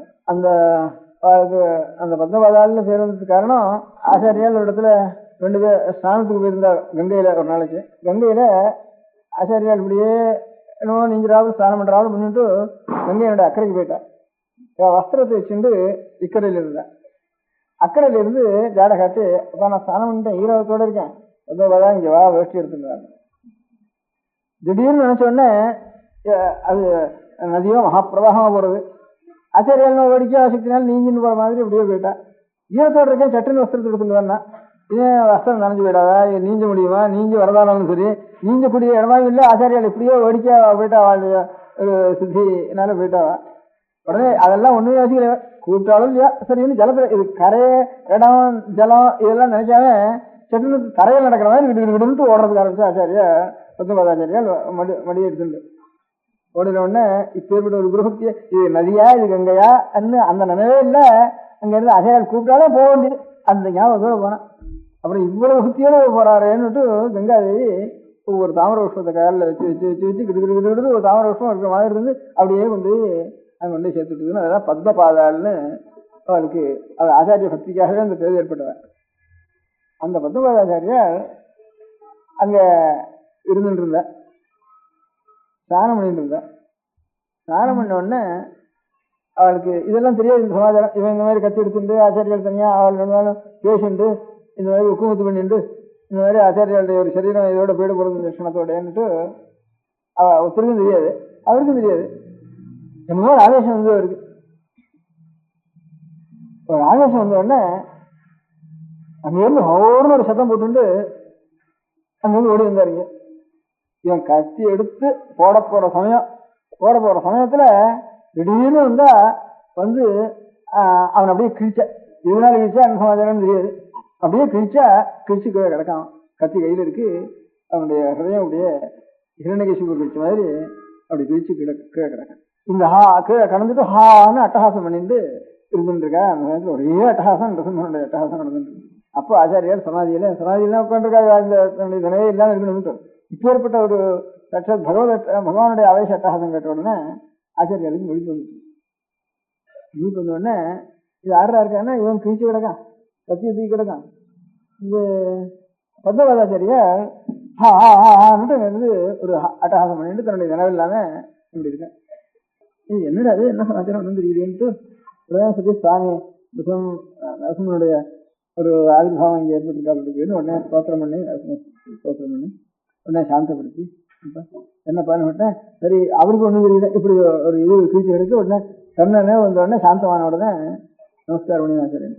என்னடா இது என்ன சமாச்சாரம், என்ன நீ பண்ணின, எனக்கு ஒன்றும் தெரியலையே. நான் இதுல என்ன நதியில வந்து ஸ்நானம் பண்ணிட்டு இருந்தேன், எனக்கு ஒன்றும் தெரியல, இங்கே பார்க்குறேன் இந்த மாதிரி எல்லாம் கிடக்கு, எனக்கு ஒன்றும் தெரியல அப்படின்னு. நீ என்ன இங்கேயாவது உபாசனை பண்ணியா, எங்கேயாவது நரசிம்ம சுவாமியானே இப்போ பிரத்யட்சம் வந்தாலே இந்த அட்டகாசனாலையும் இந்த கீர்த்தனாலையும் தெரியுது. நீ ஏன் நரசிம்மனுடைய உபாசனை எங்கேயாவது பண்ணினியா, நீ எங்கே பண்ணினேன், என்ன சமாச்சாரம்? நான் ஒன்றும் எனக்கு வந்து கூட ஒரு உபாசனை பண்ணினே, ஞான மார்க்கத்தில் தானே உனக்கு இது பண்ணினேன், தத்துவ விசாரமும் ஆத்மனிஷ்டையும் அதுதானே பண்ணிட்டு இருக்கேன் நீ. அதனால தத்துவ விசாரியும் ஆத்மனிஷ்டையும் தானே இப்போ பண்ணிட்டு இருக்கேன், வேற உபாசனையா ஒரு தேவதைகளுடைய சாநித்தியம் இதெல்லாம் உனக்கு வந்ததா தெரியலையே, நீ எங்கே பண்ணினேன், இதுக்கு நீ எவ்வாறு பண்ணியிருக்கியா அப்படின்னு. இல்லை நான் இங்கே சன்னிதானத்துக்கு நான் வந்து சேர்றதுக்கு முந்தி பால்யத்தில் எனக்கு ஆர்வத்தில் நரசிம்ம மந்திரம் உபதேசம் பண்ணினா, எனக்கு அதெல்லாம் இப்போ ஒன்றும் தெரியல. நரசிம்ம மந்திரம் ஒரு காலத்தில் உபதேசம் பண்ணினா, அந்த நரசிம்ம மந்திரத்தை உபதேசம் பண்ணிட்டு அதை சித்தி பண்ணிக்கணும், அந்த மந்திர சித்தி புரஸ்கரணம் பண்ணணும் அப்படின்னு எனக்கு ஒரு அபிப்பிராயம் ஆர்வம் தெளிவாக சொன்னான். இருந்தாலும் அவனுக்கு நல்லது அப்படின்னு சொன்னான். அதுக்கப்புறம் எங்கே பண்ணுறதுன்னா, தனியாக இருக்க முடியாத காட்டில் போய் நீ இந்த மந்திரத்தை ஆவர்த்தி பண்ணணும், ஜபம் பண்ணணும். அந்த மாதிரி ஒரு காட்டில் இருந்து ஜபம் பண்ணினா, ஏகாந்தத்தில் பண்ணினா சுவாமி வந்து பிரத்யட்சமாகிடுவார் அப்படின்ட்டு சொன்னான். அதுக்கு மேலே நான் ஒரு மலைக்கு போனேன். இந்த அகோகுலம் ஒரு மலையான இல்லை, இந்த அகோகுலம் லசுமன் இருக்க மலை, அந்த மலையாக இருந்தாலும் இருக்கும். ஆச்சாரியால் வந்து பிரகார பிரவேசம் பண்ணுற காலத்துலையும் இந்த அகோகுல குகையில் தான் வச்சுட்டு போனான்னு. அதுலேருந்து லட்சுமி சும்மா மலை ஏகராஜனங்கிறது இந்த அகோகுல நரசிம்மன், அகோகுல நரசிம்மாட்சியன் ஆச்சாரியால் சரித்திரத்தோட சில புராண வாக்கியங்கள்ல அகோகுல நரசிம்மத்தில் இந்த பிரதிஷ்டோணினால்னு யந்திரோத்தாரணங்களாம் பண்ணினால்னு கூட இருக்கு ஆச்சாரியா. அதனால் அந்த இடத்துல வந்து நரசிம்ம மலை இது இங்கே கடம்பு ஜில்லாவில் இருக்கு. அது இருந்தாலும் இருக்கலாம். அந்த இடத்துல நான் மலையில் போனேன். போனால் இப்படியே உட்காந்துருந்தேன். ஜபம் பண்ணிட்டு கண்ணு பண்ணிட்டு தபஸ் பண்ணிட்டு உட்காந்துருந்தேன். ஜபத்தை பண்ணிட்டு அந்த மலையில் அந்த மலை வேடம் தான். அந்த மலை வேடம் வந்து என்னையாவது நீ நாட்டில் இருக்கிற பாப்பா, இங்கே வந்து தனியாக உட்காந்துருக்க, இங்கே உனக்கு என்ன ஆகாரம் வேணும், எனக்கு என்ன வேலை இங்கே, எங்களுக்கு என்ன, நாங்கள் தான் அதை அம்பு போட்டு பிராணிகளை கொண்டு வந்து நாங்கள் சாப்பிட்டு இருக்கோம். நீ அதெல்லாம் ஒன்றும் பண்ணாதவன், இங்கே என்ன வேலை உனக்கு சாப்பாடு அங்கே சாப்பிடாதா, எனக்கு அவங்க உட்காந்துருக்கேன் அப்படின்ட்டு கேட்டேன். எதுவாக சொல்லு, வாங்கி மலைகளுக்கெல்லாம் நான் தான் எதுவானா அப்படின்னு என்னை வந்து கேட்டான். கேட்ட உடனே அப்போ நான் நரசிம்மத்தினுடைய ஒரு பிரத்யட்சமாகணும்ட்டு நேராக நரசிம்மத்தினுடைய தரிசனம் கிடைக்கணும் பார்க்கணுங்கிறதுக்காக இந்த இடத்துல போகணும்னு பெரியவெல்லாம் சொன்னான். அதனால நான் வந்து பெரியவா சரணம். அடுத்த நிகழ்ச்சி நித்திய குரு பாதுகா பூஜை. சுக்லாம் பரதரம் விஷ்ணும் சசிவர்ணம் சதுர்புஜம் பிரசன்னவதனம் தியாயேத் சர்வவிக்னோபசாந்தயே. மமோபாத்த சமஸ்த துரிதக்ஷயத்வார ஸ்ரீ பரமேஸ்வர பிரீத்யர்த்தம் குரு பிரசாத சித்தியர்த்தம் குரு பிரீத்யர்த்தம் குரு பாத பூஜாம் அத்ய கரிஷ்யே. குரு பிரம்மா குருர் விஷ்ணுர் குருர் தேவோ மகேஸ்வரः குரு சாட்சாத் பரபிரம்ம தஸ்மை ஸ்ரீ குரவே நமः. அபார கருணா சிந்தும் ஞானதம் சாந்தரூபிணம் ஸ்ரீ சந்திரசேகர குரும் பிரணமாமி முதான்வகம். சதாசிவசமாரம்பாம் சங்கராச்சாரிய மத்யமாம் அஸ்மதாச்சாரிய பர்யந்தாம் வந்தே குரு பரம்பராம். எல்லோரும் குருவை பெரிவாளை தியானம் பண்ணிட்டு அர்ச்சனை பண்ணுவோம். அஷ்டோத்திரம். பெரியவா அஷ்டோத்திரம் பல அஷ்டோத்திரங்கள் இருக்கு. அதுல எளிமையா சுலபமா எது இருக்கோ அதை நான் இப்ப சொல்றேன். எல்லோரும் இதை கேட்டுண்டே திருப்பி சொல்ல முடிஞ்சுபா சொல்லி சொல்லி பெரிவாளுக்கு பாதத்துல ஒவ்வொரு புஷ்பத்தை அர்ச்சனை பண்ணலாம். ஓம் ஸ்ரீ காஞ்சி காமகோட்டி பீடாதீஸ்வராய நமஹ. ஸ்ரீமத் சந்திரசேகரேந்திர சரஸ்வதி குருப்யோ நமஹ. சந்நியாசாஸ்ரமசிகராய நமஹ. காஷாய தண்டதாரிணே நமஹ. சர்வபீடாபஹாரிணே நமஹ. சுவாமிநாத குரவே நமஹ. கருணாசாகராய நமஹ. ஜகதாகர்ஷண சக்திமதே நமஹ. சர்வச்சராச்சர ஹிருதயஸ்தாய நமஹ. ஓம் பக்த பரிபாலக ஸ்ரேஷ்டாய நமஹ. தர்ம பரிபாலகாய நமஹ. ஸ்ரீ ஜெயேந்திர சரஸ்வத்யாச்சார்யாய நமஹ. ஸ்ரீ விஜயேந்திர சரஸ்வதி பூஜிதாய நமஹ. சிவசக்தி ஸ்வரூபாய நமஹ. பக்தாபீஷ்ட பிரதாயகாய நமஹ. பிரம்மண்ய போஷகாய நமஹ. பிரம்ம விஷ்ணு சிவைக்க ஸ்வரூபாய நமஹ. காஞ்சி க்ஷேத்ரவாசாய நமஹ. कैलासशिखरवासाय नमः स्वधर्मपरिपोषकाय नमः चातुर्वर्णसंरक्षकाय नमः लोकरक्षणसङ्कल्पाय नमः ॐ ब्रह्मनिष्ठापराय नमः सर्वपापहराय नमः धर्मरक्षकसन्तुष्टाय नमः भक्तार्पितधनस्वीकर्त्रे नमः सर्वोपनिषत्सारज्ञाय नमः सर्वशास्त्रगम्याय नमः सर्वलोकपितामहाय नमः भक्ताभीष्टप्रदायकाय नमः ब्रह्मण्यपोषकाय नमः नानाविधपुष्पार्चितपताय नमः रुद्राक्षक्रीडधारिणे नमः भस्मोद्धूलितविग्रहाय नमः सर्वज्ञाय नमः सर्वचराचरव्यापकाय नमः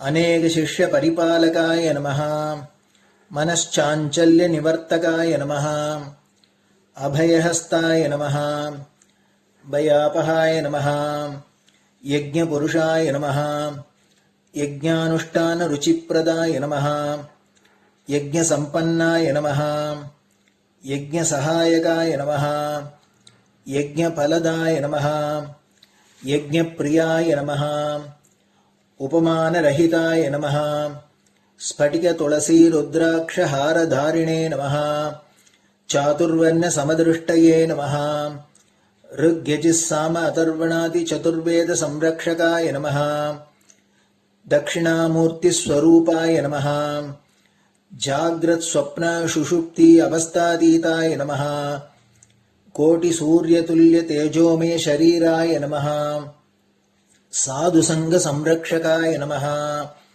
अश्वगजगोपूजानिर्वर्तकाय नमः गुरुपादुकपूजातुरन्तराय नमः कनकाभिषिक्ताय नमः स्वर्णबिल्वदलपूजिताय नमः सर्वजीवमोक्षदाय नमः मूकवाक्ताननिपुणाय नमः नेत्रदीक्षादानाय नमः द्वादशलिङ्गस्थापकाय नमः गानरसप्रियाय नमः ब्रह्मज्ञानोपदेशकाय नमः सकलकलासिद्धिताय नमः चातुर्वर्ण्यपूजिताय नमः अनेकभाषासम्भाषणकोविताय नमः अष्टसिद्धिप्रदायकाय नमः ॐ श्री शारदामठसुस्थिताय नमः नित्यान्नदानसुप्रीताय नमः प्रार्थनामात्रसुलभाय नमः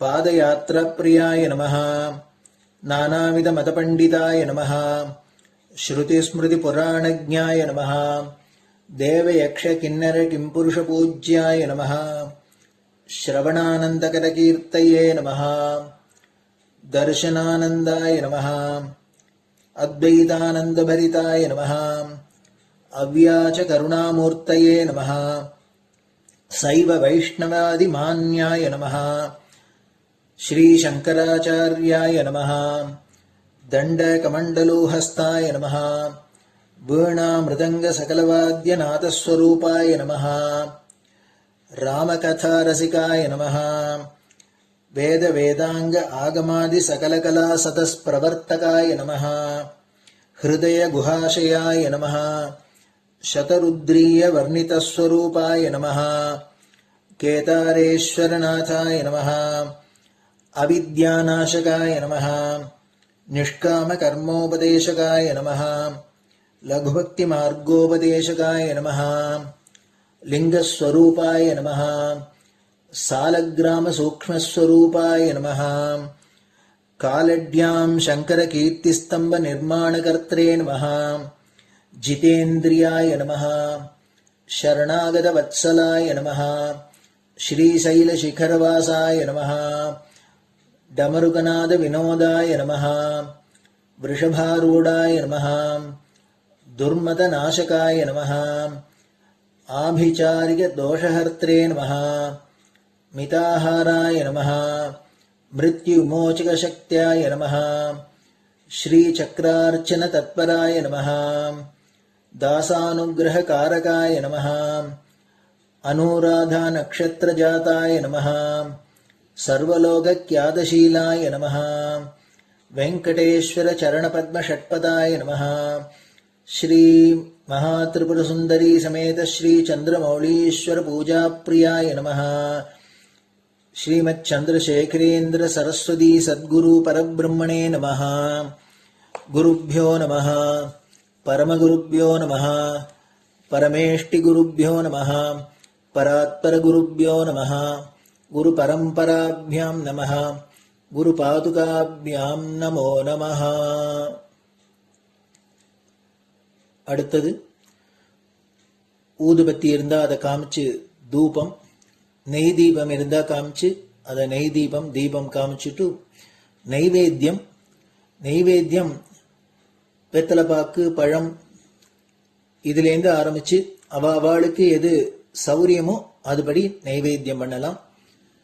அதுக்கு அடுத்தது கற்பூர ஹாரத்தி பண்ணி எல்லோரும் பிரதட்சிண நமஸ்காரம் பண்ணி பெரியவாள்கிட்ட பிரார்த்தனை பண்ணிண்டு எல்லோரும் க்ஷேமமா இருக்கணும், லோகம் பரம மங்களமா சௌக்கியமா இருக்கணும், எல்லோரும் வியாதி வெக்க இல்லாத ஆயுராரோக்கிய ஐஸ்வர்யத்தோட சாந்தம் அமைதியோட ஞான வைராக்கியத்தோட எல்லோரும் நல்லவர்களாயிருந்து நன்மையை அடையணும்னு பிரார்த்தனை பண்ணி இந்த பூஜையை தினம் செய்யலாம். குரு பிரம்மா குருர் விஷ்ணுர் குருர் தேவோ மகேஸ்வரः குரு சாட்சாத் பரபிரம்ம தஸ்மை ஸ்ரீ குரவே நமः. அபார கருணா சிந்தும் ஞானதம் சாந்தரூபிணம் ஸ்ரீ சந்திரசேகர குரும் பிரணமாமி முதான்வகம். சதாசிவசமாரம்பாம் சங்கராச்சாரிய மத்யமாம் அஸ்மதாச்சாரிய பர்யந்தாம் வந்தே குரு பரம்பராம். குரு பாத பூஜை நிறைவடைஞ்சது. பெரியவா சரணம்.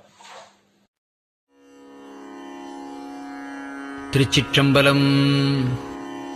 நிலை பெறுமாறு எண்ணுதியேல் நெஞ்சே நீவா,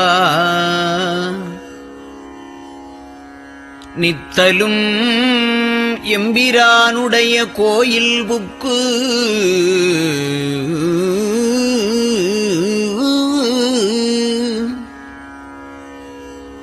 புலர்வதன் முன் அலகிட்டு மெழுக்குமிட்டு பூமாலை புனைந்து ஏத்தி புகழ்ந்து பாடி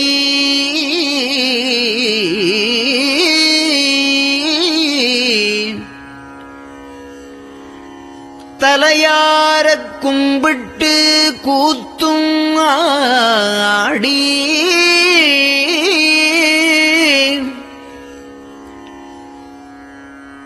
சங்கரா ஜய போற்றி போற்றி என்றும்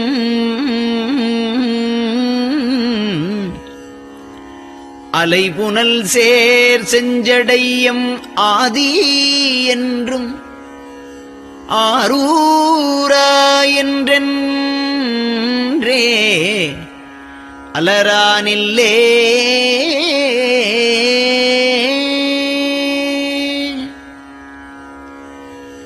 தந்தது உந்தன்னை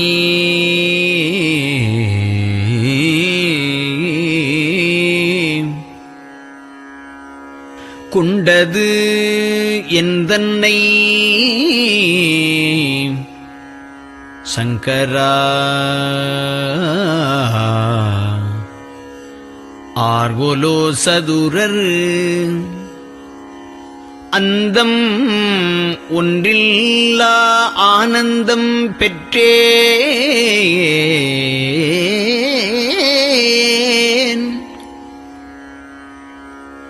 யாது நீ பெற்றது ஒன்று என்பால் சிந்தையே கோயில் கொண்டயம் பெருமான் திருப்பெரும் துறையுரை சிவனே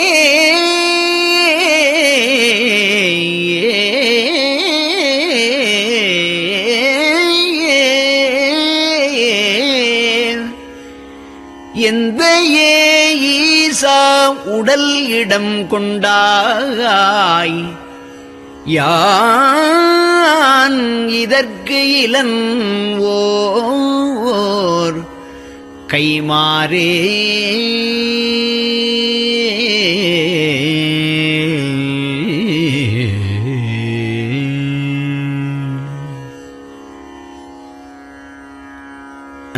அன்னநடையாறு அமுத மொழியார் அவர்கள் பயில் தில்லை தென்னன் தமிழும் இசையும் கலந்த சிற்றம்பலம் தன்னுள்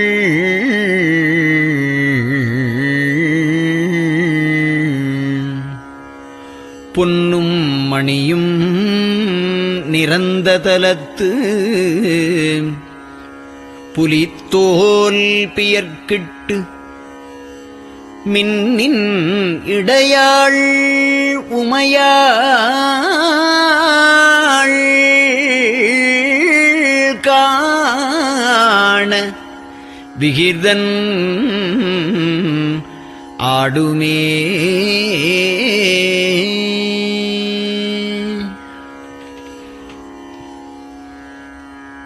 நெட்டையிலா உடல் நீத்து என்னை ஆண்ட நிகரிலா வண்ணங்களும்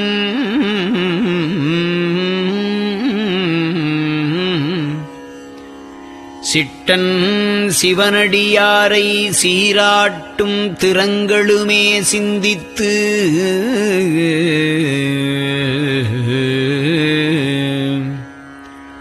அட்டமூர்த்திக்கு என் அகம் நெகவூரும் அமிழ்தனுக்கு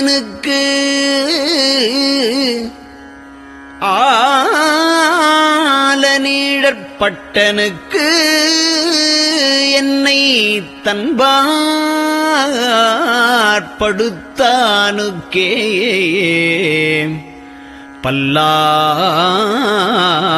பல்லாண்டு குருதுமே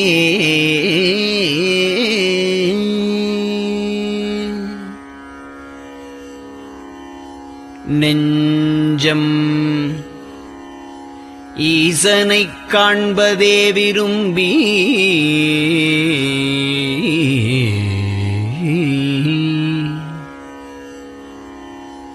நிரந்தரம் திருவாக்கினில் நிகழ்வது அஞ்செழுத்துமே ஆக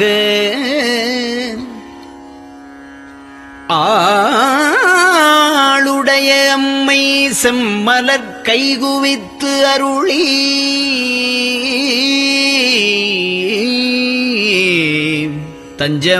தஞ்சமாகி அரும் தவம் புரிய தரிப்பரே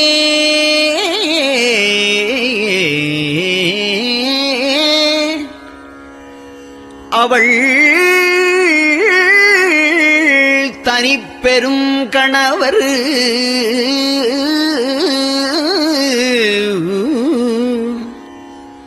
வஞ்சம் நீக்கிய மாவின் மூலத்து வந்து தோன்றினார் மலைமகள் காண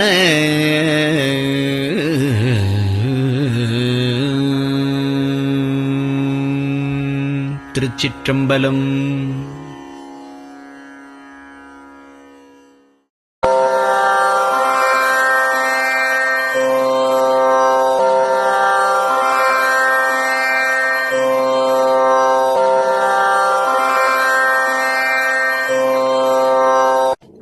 பெரியவா சரணம். பெரியவா வானொலியின் காலை நிகழ்ச்சிகள் இத்துடன் நிறைவடைகின்றன. எமது அடுத்த ஒளிபரப்பு இன்று மாலை இந்திய நேரப்படி 6 மணிக்கு துவங்கும். பெரியவா சரணம்.